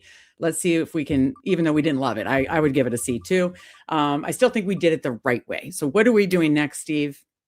More our style. This is definitely more our comfort zone for sure. The good old hero RB is what we will do next here. So let me bring over, the Underdog screen. And for some reason, again, I'm logged out. So first of all, let me just log this one before I forget. And this is my 20th draft. So very fun. And as you can see, sometimes I do articles and I'll label them what I'm trying to do, like late round tight end, handcuff running back. Sometimes it's like, they're almost like thought experiments that I do articles. Look for those articles coming on Substack tomorrow and Saturday. Very fun. So Sibling Showdown, what date do we got here? The 26th. Oh shit, I forgot to plug in my computer. I just realized that. Part 1.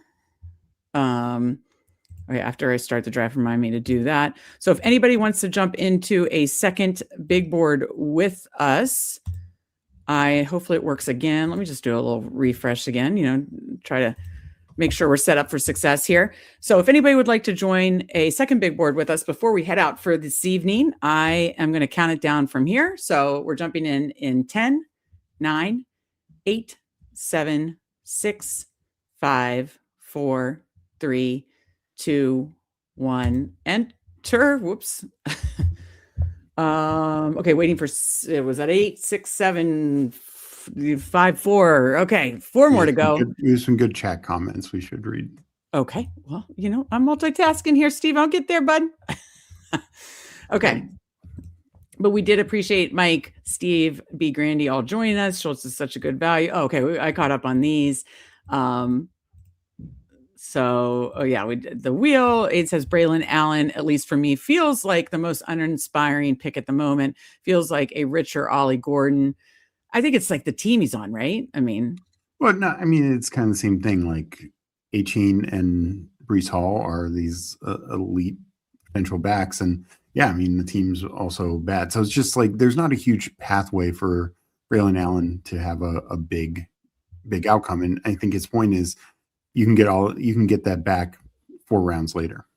Mike, double, what do you call it? Multi-table. Get in with us. Hit him with the grid. He said, missed again. Multi-table. We need to feel this bad boy. Let's get in there. I like it. First of all, like this. We're looking for suggestions for content, the suggestions for our YouTube members shows, suggestions for our YouTube member live streams. Put in, we have the Discord link in the description. That's totally free to join. Join us in Discord and give us your suggestions, what we should do for show ideas in like on Sibling Showdown, or as we build out the rest of our both pre-draft schedule and post-draft schedule. Link in description, Discord. Give us those suggestions. Mike said he likes the 1 wheel draft per night. I kind of like that too, Steve, because you and I definitely get in our comfort zone. And while I feel like we draft really good drafts in our comfort zone, I think that's not now. Cobra, love seeing Cobra in here. I'm not going to put this on the wheel though. I vote for this.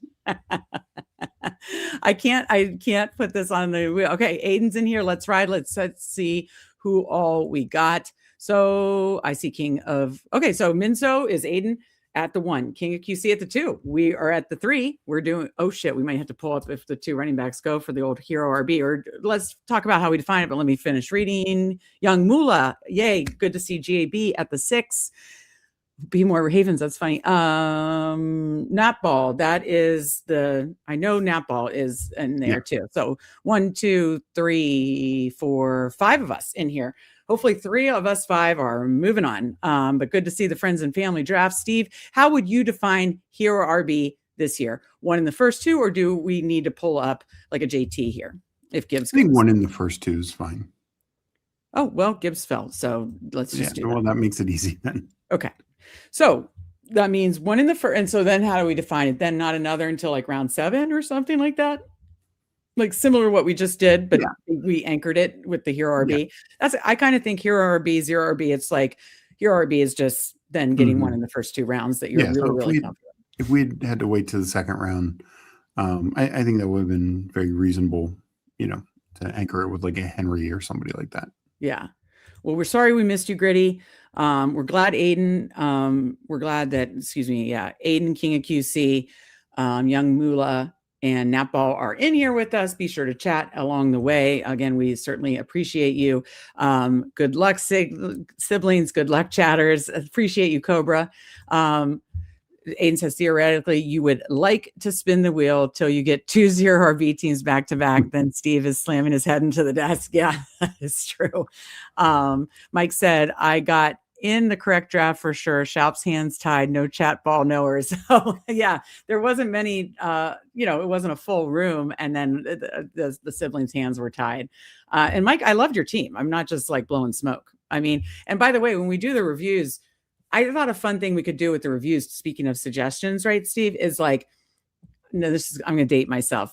We could do like to the people, you tell us, do you want Paula, do you want Simon, or do you want Randy? I used to watch American Idol like 20 years ago. Is it even still on? I don't even know if it's on. It is. I don't know who's on it, but I don't even know who's on it anymore. But I would characterize myself, not necessarily with Steve when I'm like throwing my hands up in the air, but I would characterize myself as a Paula judger. I would think you'd be more like Randy Johnson, like not Randy Johnson, Randy something. I don't think either of us are like really mean is what I'm trying to say, but you could like maybe as the reviewee say, no, I want like Simon Cowell. I want it, give it to me straight, give it to me mean. I want it. Or maybe you do want like a little soft touch and like a Paula like review. So Cobra said Idol is still going. Okay, confirmed. And I believe the great Ryan Seacrest is still the host, to my knowledge. But yeah, they definitely got different judges. I mean, they always kind of rotated the judges after the big 3. But So yeah, we could do that. But yeah, any fun suggestions for how we can always improve Sibling Showdown and all of our shows? I think doing one wheel night is actually kind of fun. I do agree. And then yeah, feel free to give us suggestions for more. I think YouTube members shows on Saturdays, like Steve, the first few weeks covered position by position rookies. Now he's doing like just full on rookie breakdowns. Do you know who you're doing this week? Mendoza. Perfect. Yeah, it makes a ton of sense.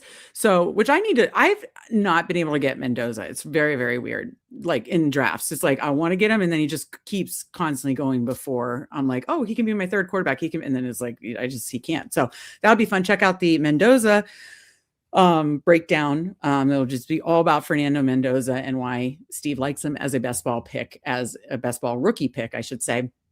Knowing in this one, we know where he's going to be. He's going to be a Las Vegas Raider.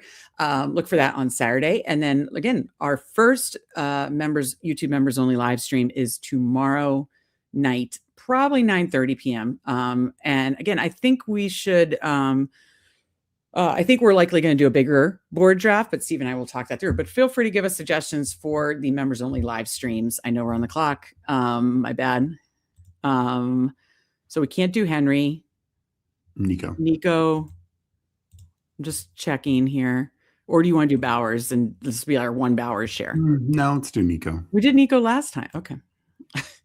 I mean, listen, you know me, I hate taking elite tight ends, but I do think when you're doing zero RB, you kind of should. I do get the thesis of we're doing zero RB. I think you can. So, well, that's gone. Like, as you can see, it's all running backs then, Steve. So then I'm going to have I have to force myself to take like 2 to 3% of Bowers and McBride. But that was one opportunity where I think it might have been good. Because what is Bowers ADP? 20. Okay. So we got a little fall there. You and I we're not seeing eye to eye tonight, but do you want to pull up Josh Allen? Yeah. We're not going to take Josh Rice. All right, 1-1-1 with the Hero RB build to start this draft. Okay, so Cobra says the judges are now Carrie Underwood, the second Idol winner, Lionel Richie, and Luke Bryan, and Ryan Seacrest host. Wow, I love all the singing judges. I might need to get back into it, like just a full circle moment. You know what I mean? Oh boy, what do you think? A good cop, bad cop review is good. Oh, I like that. That's good. I like that. Good suggestion, King of QC. Absolutely love that suggestion. Excellent suggestion for that. All right. Anything you're seeing on the board that other people are doing that you're liking? No, I mean, nothing too crazy. We haven't seen Rice fall more, so he goes 31 here. I think the interesting thing was, what Minsu got. Aiden Henry falling to 24, you really don't see that at all. So that is a nice fall for him. Steve, I'm going to have to jump out I can't find the plug. So I'm going to jump out, just talk it through here, and I'll be right back. We'll put it on. Okay. Yeah. So hopefully she gets back in time before our pick, because I don't have control. So, young Wooler, maybe take your time just in case. But no, I mean, we're 1-1-1. Braves fans going 4 receivers in a row. Napball 2-2. I like Minsu, the elite RB start. So I think that's a lot of different fun builds in this one. Young Wooler has 3 straight receivers, which are very good ones. So, I think there's a lot of fun, different strategies in this room to start. And yeah, I mean, we're definitely looking receiver with what we're looking to build. Maybe a tight end in the coming picks, but I think we're, doing this Hero RB. Probably won't take another one till like 7+. So hopefully May gets back soon, because we are running out of time. If not, this turned interesting.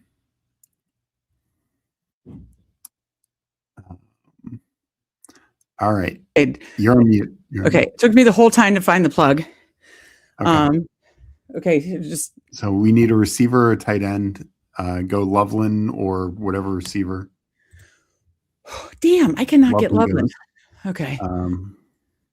Sort Based on by ADP is Burden. yeah. Do Roma Dunze. Do Roma Dunze. You like Rome over Burden? Yeah. We could get it. Are you okay? What Rome? We could have double tapped that. We should do Burden. No, we should do Burden. We could get Rome here. That doesn't make sense. Why don't we double tap and then do Caleb? Yeah, I mean, we might not get Caleb back, but sure, we can try it. Oh, I didn't think about that. Sorry, that was a panic situation.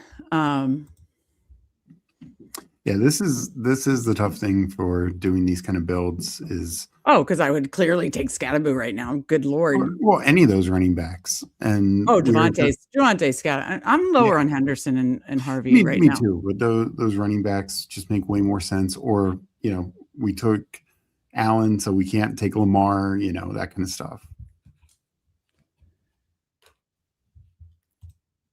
Wait, what is going on? Oh, I have it screwed. Steve, I'm starting to lose it here. Okay. So I was trying to look at the pick number. They are really testing you with Scatterboo. Okay, I thought we were going to get Scatterboo. You see, he's smart. All right, so do we double tap and hope with the double tap that? Let's try it. Because I know right before us though took Loveland. Who took Loveland? This guy, and he doesn't have a quarterback. So but he took Burrow or Chase. Whoa, he got Chase at 4. That I guess that is where he's been going. I'm so used to. Yeah, I guess that is where he's been going. Anyways, he could take. And does he have Higgins? So he's got the double stack. So I think it's going to take Burrow. Does he double tap and take Burrow and Caleb?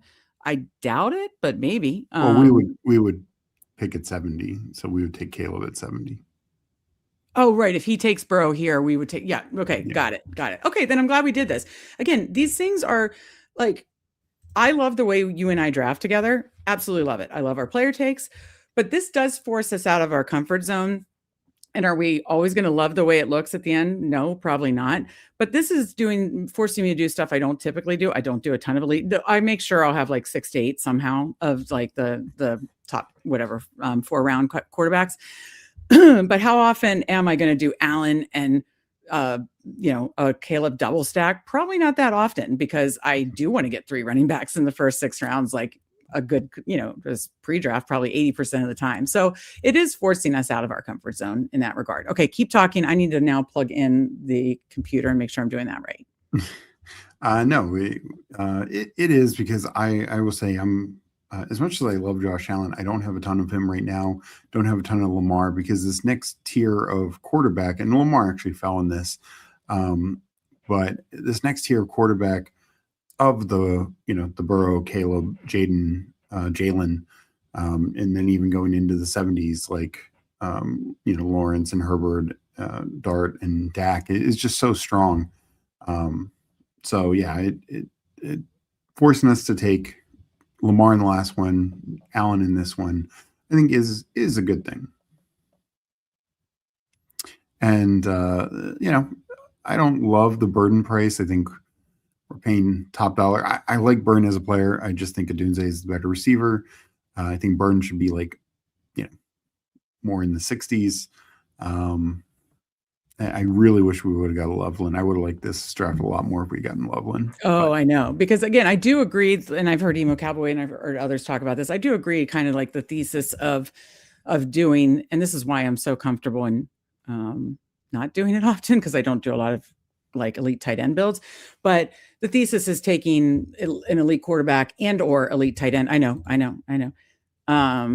Okay, so Burrow goes, we take Caleb, perfect.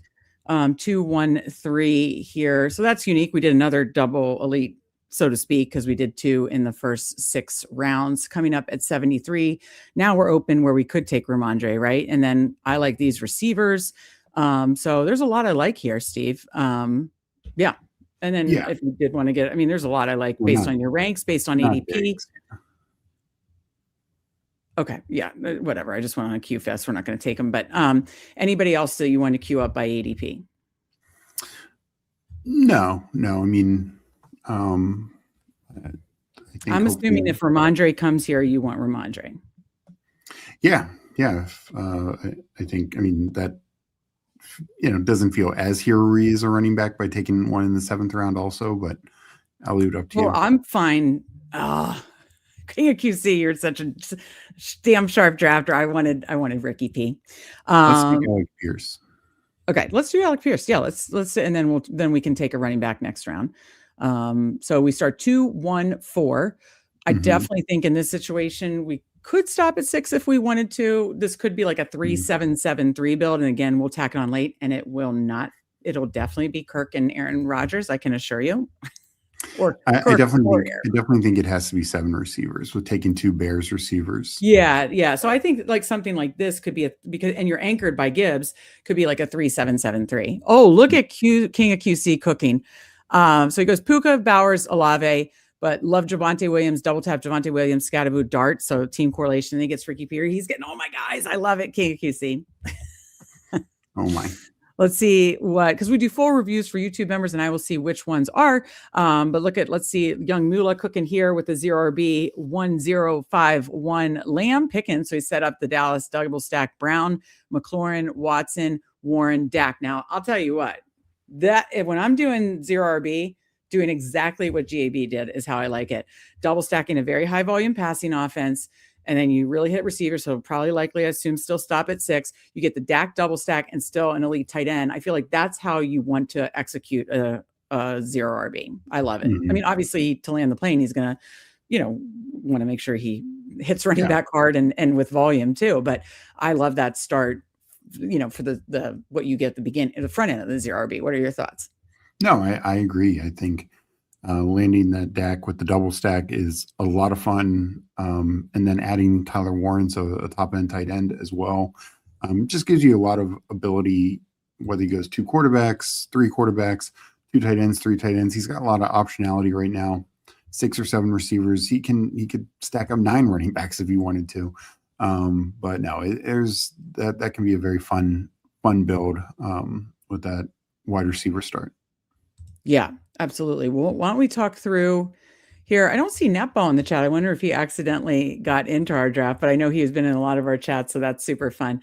Or a lot of our drafts before, I should say. That's super fun. So now we can take any running back we want. We're past the whole, point of hero RB, starting with Gibbs, obviously anchored by Gibbs, and then we're 2-1-4-0. I personally think, and I think you agree, this will probably be a 3-7-7-3. So Pollard sticks out to me. I don't have Price. Okay, again, Price is the backup Notre Dame back that should likely go day 2, right? Yeah. Okay, I don't have much of him. I would God damn it. Every time I try to take him, he always goes like 1 pick before me. God damn. I think we should take Rico. Again. Okay. What about Algier? I like Algier better than Rico. I need more Algier. Can I overrule here, please? Sure. Well, I mean, we might be able to get both, and you might as well go in order of ADP then. So yeah, I like looking at Steve's ranking who he thinks, but always click ADP to know how to use the ranks the most effectively. In a perfect world, you'd get both. So we have them queued up. I do like Michael Pittman in this area. Anybody else you like in this area? Worthy. Really? Yes. Potentially Kansas City's number 1 receiver. You mean if like Rashee Rice goes to jail? Because yes, well, I mean, Rashee Rice could get cut. Rashee Rice could be suspended for the full year. Like, there's just so many outcomes where Worthy could be the number 1, as long as Travis Kelce doesn't hit him. Yeah, hopefully Worthy doesn't do anything at the wedding. Yeah, when is the wedding this year? Do we do? I have no idea. Mike says no GDs. So sorry about that, Mike. I promise. Okay, I plan to love this GAV comment. I plan to land this plane like Sally. Nice. I will catch up with Chad after this. Do we get Rico back to us, or does this, drafting next to a super sharp drafter kill us? Well, we didn't get your guy Worthy, but do you want to go Rico? Yeah, definitely. See, that's why I talk about use Steve's rankings, like go by my rank. But then when you and see, okay, I'll start queuing. But then, like you said, okay, I queued a bunch, just giving an example. And then you could sort by ADP and say, okay, well, that's how I should probably prioritize it. I was just giving an example, but I do think that is important because that's something I've accidentally had the STAR method backfire on me, or not focusing on, I could push that guy a little bit farther, most likely. But this guy, Price, So give me I know we talked about it in the last draft, but I know he's the Notre Dame backup that is going to get day 2 draft capital. Do you think he goes second round, third round? Second round for sure. And again, these are the type of things where I need to watch the whole video like I did Emmett Johnson to get the whole context of what Price can be in the NFL. You think he goes second round, break him down a little bit because I cannot get him. Every time I try to get him, he gets sniped for me. I think I've gotten him like 2 or 3 times, but I cannot get the guy. So what is his like? Is he all round back? Does he have, strengths in more in one area? Where would be a good fit? So he has almost zero passing history because of Jeremiah Love. And so a lot of times when Price was used, Notre Dame's up by 30 points and, they're just not passing the ball anymore, even if he is getting every carry or every snap at the end of games. But no, Price is explosive.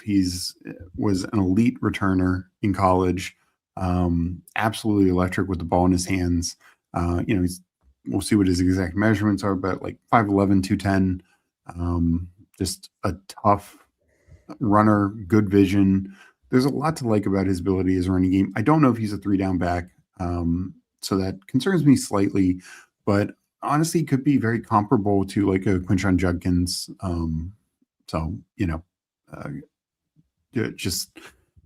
Judkins had historically been more of a lead back before last year or his last year at Ohio State where he split with Travion.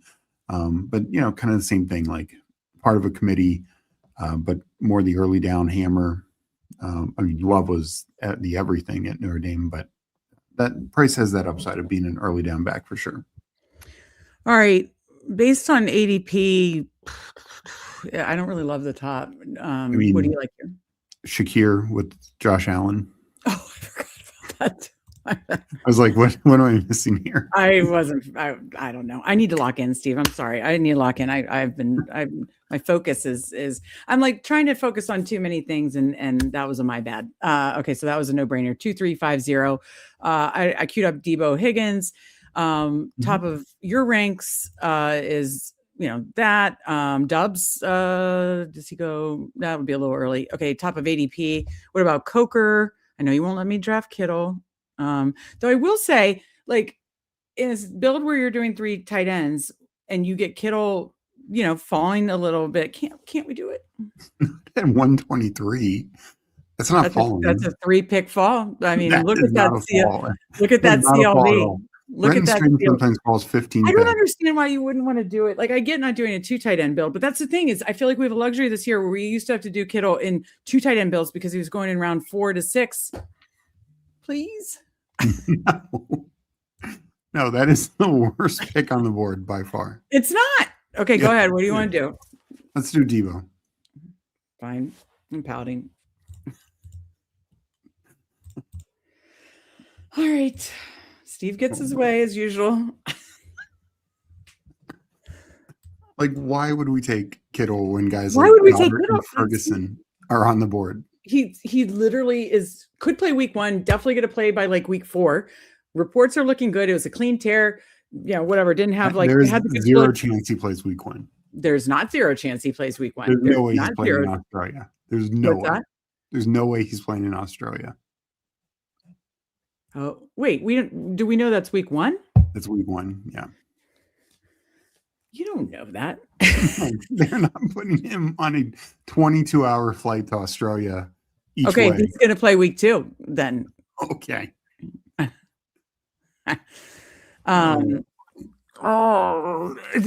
do you get my point though? Okay, so we could have gotten Kittle, who goes, by the way, obviously a little run on tight ends there. Oh, we should have taken Ferguson. I love Ferguson too. Okay, so I'm sorry, I need to focus. Okay, so like we used to have to get Kittle 4th through sometimes even 3rd through 6th round in the last 2-3 years, right? We now have the opportunity to get him in the 11th round, and we are playing for the late season upside. I understand he deals with injuries, but my guy, Jeff Mueller, like another Twitter doctor, there was like Twitter doctor wars. I don't know. He kind of said like, oh, he's got a soft tissue injury. He was like, he doesn't have a soft tissue injury. And, clean tear, blood flow was good. Okay. Maybe not week 1, but he will play the first month of the season. We're playing for the late season upside. To me, it's like, if you like late round tight end builds, you're not going to like my article tomorrow because I'm going to mention it. I'm going to have to do a draft tonight with Kittle just to show the power of a drafting. You draft. Tell me this tight end room isn't sexy. Kittle in the 11th. Let me see. Let me check the board. Kittle in the 11th. Who's another tight end? Because you know who I'm going to say. Juwan Johnson in the 12th, and then tacking on Freiermuth in the like 17th or 18th or whatever. I mean, that is a great tight end room. And then you have other guy, or pick anyone, Andrews, Henry, whatever here. Or you could even wait a couple rounds and do like a likely, hoping for a great landing spot. I mean, you're telling me Kittle, likely, and Freiermuth wouldn't blow your hair back? It would not. Because you're paying too high of a price. Why are we paying that price for Kittle when Mark Andrews is going 30 picks later? Again, another tight end we used to take. Oh my God, Steve! Mark Andrews hasn't seen the points per game that Kittle's seen. Okay, do you want to just take Mark Andrews? I guess. Yes. So boring. Mark Andrews has. What did he finish last year? Wait till you guys see what we have coming out in this draft season. But you'll see a lot of spike week stuff that you can actually see. Like they're consistent. How many spike weeks? I don't think it's done yet, but I will know soon. Mike, if Mike Robb's still listening, I don't know if that there's some good stuff coming. I will say that. And yes, last year Kittle was better than Mark Andrews, though Kittle was injured for plenty of the year. But historically, Mark Andrews has been better than Kittle. How many years back are you going, sweetie? For as long as they've both been relevant in the league. What do you think about Tajay Spears here? I just feel like even going 7, we should, because I think we need 2, 3, 6, 1. Like I love both Juwan and Henry, but I'd be fine with likely in the next round.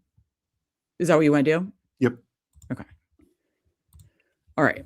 Let me queue up. Where is I don't have much likely yet. What's your thoughts on likely? Because that's someone who I think once he gets a landing spot, which will be in like 2 weeks, it could go way up. Are you getting much likely? And how are you handling that? I have a little bit of him. I don't have a ton, just because there are some outcomes where he's in too much of a split role. That's probably not going to happen. But I want a good share. I want a decent share from him. Oh my God, Mike Robb's actually working on the data we're speaking of right now. How about that? LOL, working on now, actually. All I can say, guys, I'm not going to tell you exactly what it is yet because I want there to be some things to see.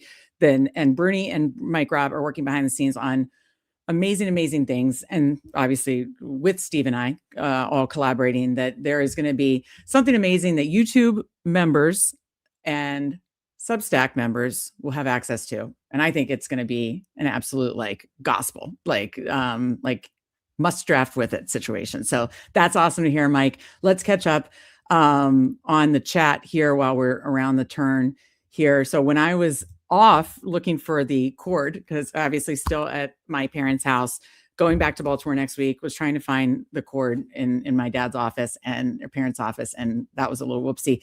Steve, talk about how you can't take Scottabo now because of the wheel. That's great. Cobra has some good one-liners in here.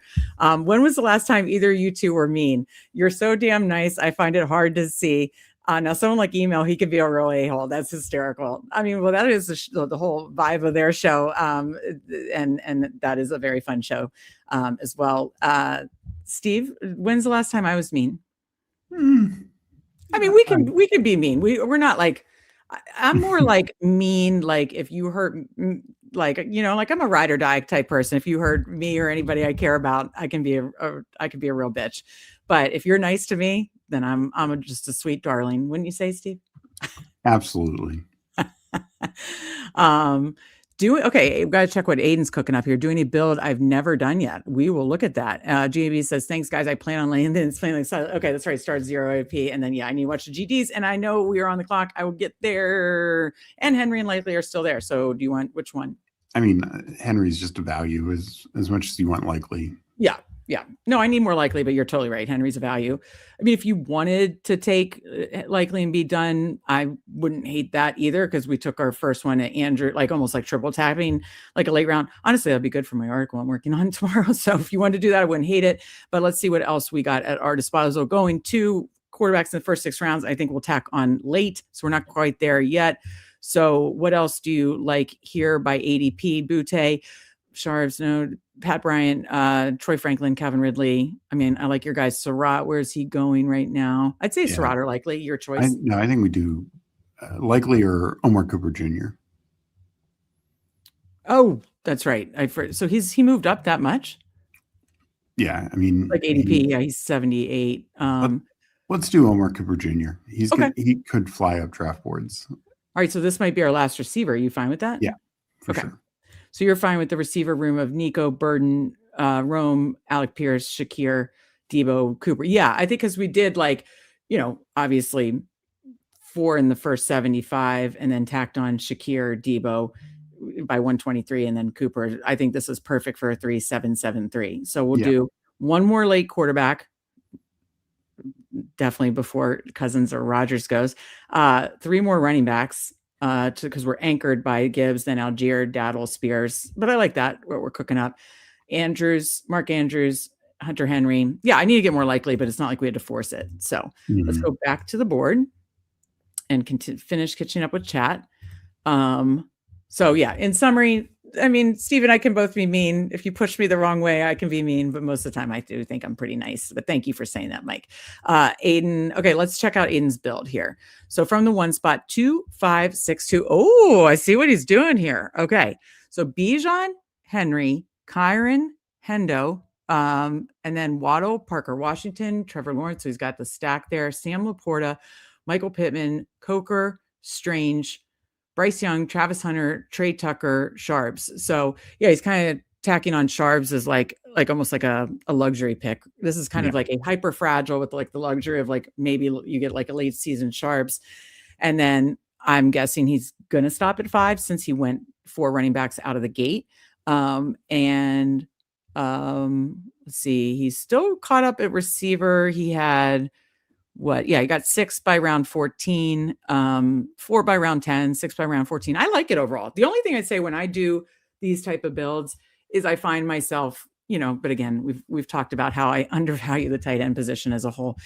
I would probably, not on Strange. I would have Strange as my first tight end, if that makes sense. So Laporta, there are a lot of builds where I want to do Laporta, but in this particular build, since you don't have Goff, it's not like you had Gibbs. Like it's not like you're building on a team stack.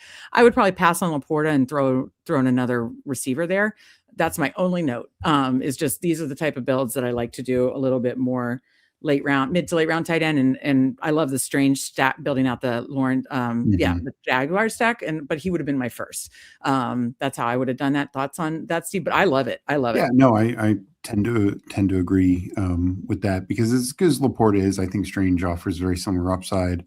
And now if he might be only doing 2 tight ends, this might be like a 10 wide receiver build or something like that. Oh, I need to find this. Well, let me finish catching up with chat first of all, but that is hysterical. Okay, Taylor Travis wedding date June 13th. Thank you for confirming. Cobra. Okay, so GAB very high on price too. Believes he's better than Judkins. That's a good note. Where do you think Debo will sign, Steve? Yeah, it's tough because it looks like most of the top receivers could be off the market, going back to their teams or franchise. I think Debo would be great going back to San Francisco. I do too. I think there's a lot of spots though that he would be pretty good. Okay, we're back to it here, and then I'll catch up with chat the rest of the way. Oh, look, your guy Falcon. We're not taking a receiver. Shit. Okay, we need pivot. Okay. Oh shit. Okay. Naj. No. This is terrible. Go tight end. Go tight end. Go Schultz. Yeah. Whew. We almost effed that up. I mean, of course, I would have, looking back, rather had Freiermuth, but we move on. Okay, this is why when you are doing ranks, then you sort by ADP. And we're now just looking at, okay, we're at 195. We need one of these 2. They're not going to come back to us. So I think we should go JJ McCarthy. No, not happening. I should have thought that to do that and then given us, and we could have done Rodgers. Ooh, look at our guy Aiden. Look at our guy Aiden. Oh man. He did the Rodgers Freiermuth stack. He got the Rodgers Freiermuth stack. Oh my God. Aiden, when you win $200,000, remember us, please. I'm not even asking you. So We said we wanted, we like to do third, even though we did double elite QBs 2 times in a row. We tacked on a dust ball last time with Mariota. We don't even know if he's going to have a starting role or whatever. And this time we get Kirk Cousins, who I believe is going to be a Minnesota Viking. That's my personal opinion. 3-4-7-3. We had the Surratt fall. And this is why you don't pigeonhole yourself and try to build out balanced builds or build out, let the draft come to you, yada, yada, because I've done 2 yada, yadas. I love Seinfeld. Because it would have been fun to get Surratt there, but we needed to make sure we were keeping up. So we're done at quarterback. We're done at tight end. We threw on Dalton Schultz. I mean, Aiden got my dream. Aiden got what I would have wanted done. Rodgers, Frymuth. Aiden gets it. Love it. Love it. Absolutely love it. So we're done at quarterback, done at tight end, done at receiver. We're doing a 3-7-7-3. So again, it's always good to look at. It's always good to look at ranks. But then, so by rank, this is who you're interested. Oh boy, is it getting bad? Whew. Put Mike Washington in there also, and Devin Neal. Who? Devin Neal. I mean, anybody else? Which Indiana running back do you like better? I like Kalen Black, but I mean, I don't think there's holy smokes. Okay. Yeah, now then we sort by ADP and we can see like the and we're coming back up. So we'll just stay here. Yeah. So we're going to double tap running back here. If we could get like Mike Washington, Najee, would you be happy? Yeah. Najee no, but okay. This is the issue with our last 3 picks being running backs. I mean, it's the thinnest position right now by far. Yeah. No, you do not want to be taking running backs with your last 3 picks. Look at our choices. This makes you want to barf. Like, I hope Tyler Algier and Dowd will get some sweet landing spots because this is so ugly. This is terrible. Yeah, Gibbs is going to truly have to carry this team. Oh yeah. And this is going to have to be a team where receiver and tight end potentially hit the flex because it ain't going to be from the running back position. We'll be lucky. All right. You want to go Mike Washington here? Definitely. Okay. What do you think? Day 2, round 3, probably more round 4. Oh, okay. Well, our guy Scatterbo can do it. You think he can be Bucky? Yeah. No, I know. Bucky were round 4. All right. So you think he could be a round 4 guy? Brashad, I kind of like Brashad Smith. What if he just gets more active? He becomes truly like with the what's the offensive coordinator that came back that used to coach? What if he uses him like he did? Shit, I forgot the name. Yeah, let's do that. Okay. 3-6-6. Go back to the running back position. We need to get other names in there. I mean, who? Jalen Wright, Jordan James, George Holani. Oh God, this draft is just like, this is why Meg stays in her comfort zone. This is but I will say we have a Josh Allen stack, a Caleb double stack, just Kirk Cousins as the third quarterback that we believe are starting, anchored by Gibbs, but I do not like the rest of the room. And I'm just dreaming about that Pat Freiermuth, Aaron Rodgers stack, Steve, that our guy Aiden has. Yeah, I don't know. That's where the wheels went off on this. No, team. that is. Let's finish catching up with chat, though. Who cares? This draft sucks. Aiden's winning this team. Yeah, so we talked about Debo. I think 49ers would be the best spot for sure. Good question, though. Basketball Q. We got to the point at the stall where Meg's arms are crossed. Steve's doing the deep breathing, then reconvening. We're wrong. Yeah, that was how we got it. Yeah, can't wait to you guys see what Mike, Rob, and Bruni are working on. It's very exciting. Thoughts on this question? Good question from Hartman. Is TJ Hawkinson just not the same, or was it more the JJ McCarthy thing? Because he is going so late. Yeah, so I'm willing to give him another shot.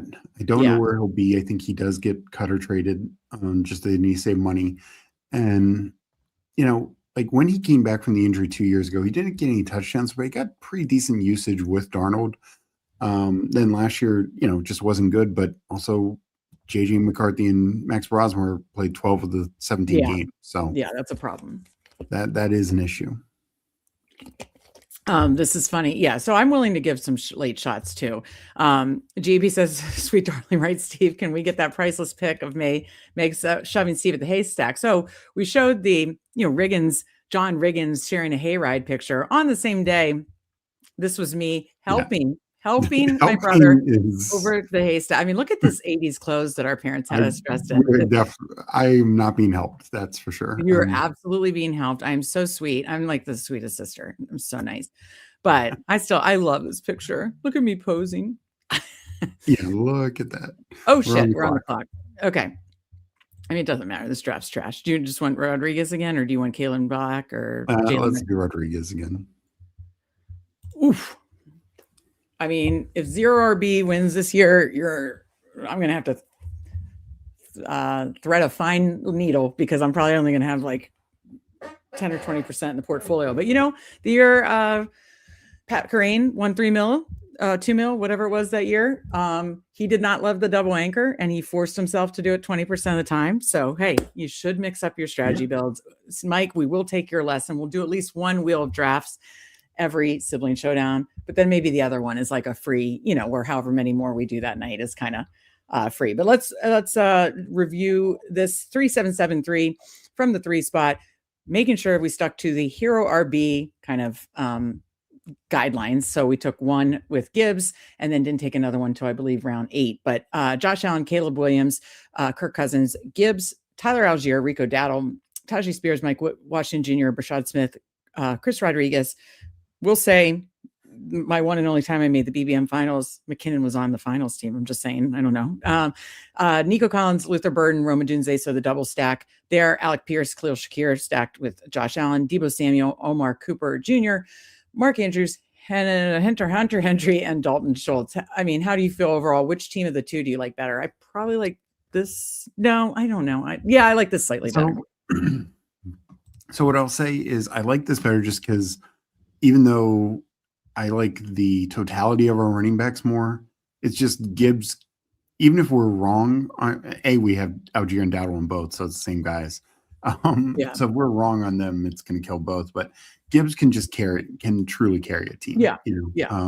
No, you could get Gibbs and then just a cycle through the second running back spot and then hope your receiver spot hits the flex. So, which we like to build for running back, hit the flex, but I mean, it's the thesis of the build. And, in this one, it would probably be most likely, but who knows? Maybe both Algier and Dowdle hit this year, or maybe Mike Washington spikes or something like that. But no, I think that's a good point. Go ahead. What else were you going to say? So the other thing with this is it's very tied to the Bears, obviously. Like if the Bears are injured or bad, this team's bad. Yeah. But overall, I like the upside in that receiver room.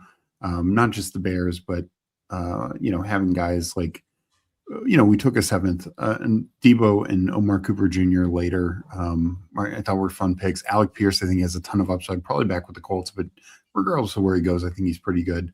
And Khalil Shakir with Josh Allen. So that's pretty good. Both tight end rooms were, remarkably similar. Not surprising. Since we went later tight end rooms. But Andrews, Henry, Schultz, I think is just a steal of a tight end room. Yeah. I know. I agree with that. Let me catch up with the chat and then we will review JB's team because he is a loyal YouTube sub and we appreciate that a ton. We will review any YouTube subs. So again, link with the join button if you are interested. And then if we aren't able to review your team, make sure you link in the description, free link to our Discord, the Fanspeak Degen's Discord. We're in there talking everything. Obviously, in season, it's Underdog Dailies, DFS, NFL bets. But then, here during best ball season, we're talking every aspect of best ball. And we even have a channel for PGA best ball and MLB best ball. Steve might do MLB drafts tomorrow. But, I mean, we're talking every angle you possibly could think of for NFL best ball. A lot of fun chat, a lot of sharp chatting in there and appreciate it. So if you want to drop a team in there and get some feedback, but we will review JB's team as a YouTube sub. Let me just finish catching up here. So yeah. So Aiden says the biggest thing is catch up at wide receivers. Reason I did Laporta was originally going to stack Goff, but then I felt like I'd be much more behind at receiver and got Pittman value. So kind of explaining how, and yeah, it's not like you have to gospel like, oh, I can't ever take a mid round tight end when I do the 4 running backs out of the gate. That's just how I like it, but I get what you're saying too. Yeah, with the taking the old Rogers, Pat Fryermuth, he said, I saved Steve complication for the next round. We got Bobby Hill in here. Great to see you, Bobby. Did you guys hear the Lynch clip about bringing back players. Did he say something about Debo specifically? I missed it if he said something. Okay, Bobby, put in chat if there's something we should know. It is like during these combine week news and rumors and the interviews with the coaches and GMs, it's like, drinking water out of a fire hose. So that's something I want to see because me, I love my 49ers. So I did not hear, but let us know and I need to find it for sure. Aiden says he was able to get Hawk at 220 the draft before. So yeah, I do want to start taking Hawk as like a third, just hoping that it's Kirk or somebody that we can trust and not JJ McCarthy.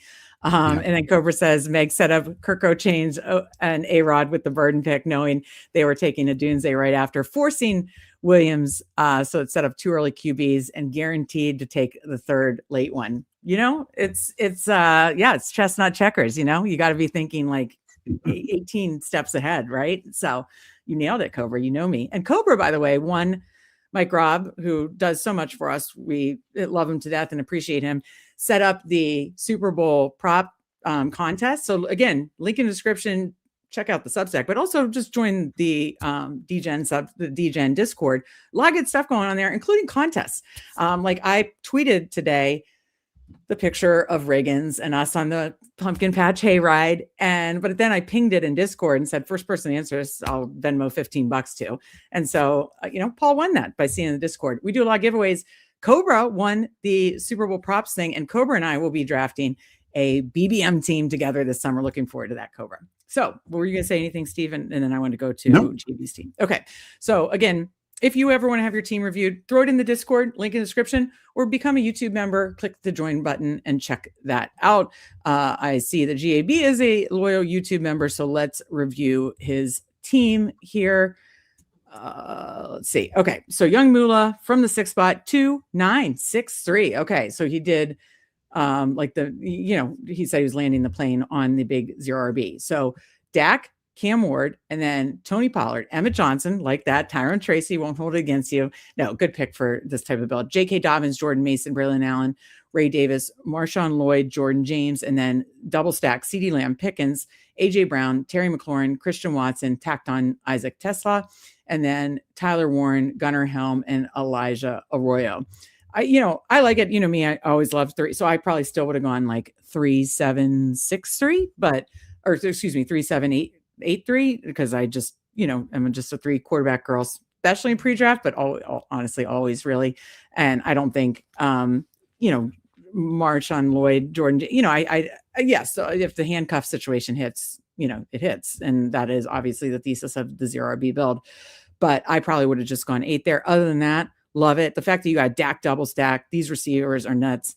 I really, and then you still got Tyler Warren. I really, really like that. That's how you do 0RB, is you have like a powerful situation. And I think you did. I simply would have just done 3-8-6-3. Your thoughts, Steve? No, I like. Wait, was I good cop? Are you supposed to be bad cop? No. No. Like he threw the volume at it that you needed to. And, I think most of those names are pretty solid for where he's taking them and everything. So, what was he likes the 2-9-6-3. Tight end room is Tyler Warren. So he kind of like the power of the 0RB. You want to get an early tight end potentially or a quarterback. He kind of got a little bit of both because Dak was right at that like round 7 and then got Tyler Warren in round 6, I believe. So yeah, Tyler Warren then tacked on too late, which I think that's smart. Like I wouldn't do like Tyler Warren in another mid one. I would do. So I like the way he did that a lot. Yeah, I think my only concern there is Elijah Arroyo is, I don't know. I know he's a 2nd round pick, 2nd year guy, but I do think Barner kind of has that job on the lock. So I'd have some concern there. Just for this type of build, like, that pick could have maybe gone, because you're probably fine at 2 tight ends with Warren and Helm. So Arroyo. You feel confident with Helm, like a Warren Helm team? I mean, I think Helm is much more likely to be a starter, and Warren, I think, can be a top 5 tight end. So yeah, like you said, Cobra digs this. He says, I took it. I like the build overall. Yeah, he said I took it to limit. Yeah, no, it's good to experiment with that. And I do like the build overall. And I just think that's so fun to get a Dak double stack, still a powerful tight end. and then execute the 0RB with the volume. So like that. Bobby says, I love when a skill player also plays well in special teams, bullish for being on the active roster early on. Absolutely. Couldn't agree more. Did you find anything with what they said about no, I was trying to look it up. I couldn't find anything real quick.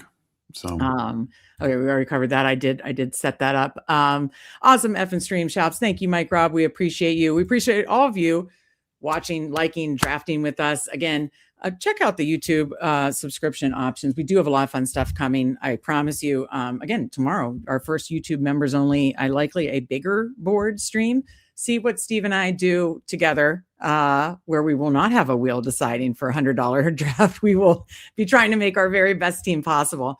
So check that out. I will be on Pete Overs. That's After Dark at 8:00 Eastern tomorrow night. I'm super excited about that. Steve will be doing his lunchtime drafts at 1 p.m. Eastern tomorrow. And then after my After Dark appearance with Pete, we will do a YouTube members only stream. So I'm super excited for our first YouTube members only stream. Likely, I said a bigger board draft, but again, put those suggestions in Discord. We want to hear from you guys because we want this to kind of be, we're a fam. We're all fam here, Fanspeak fam. And we want your feedback too.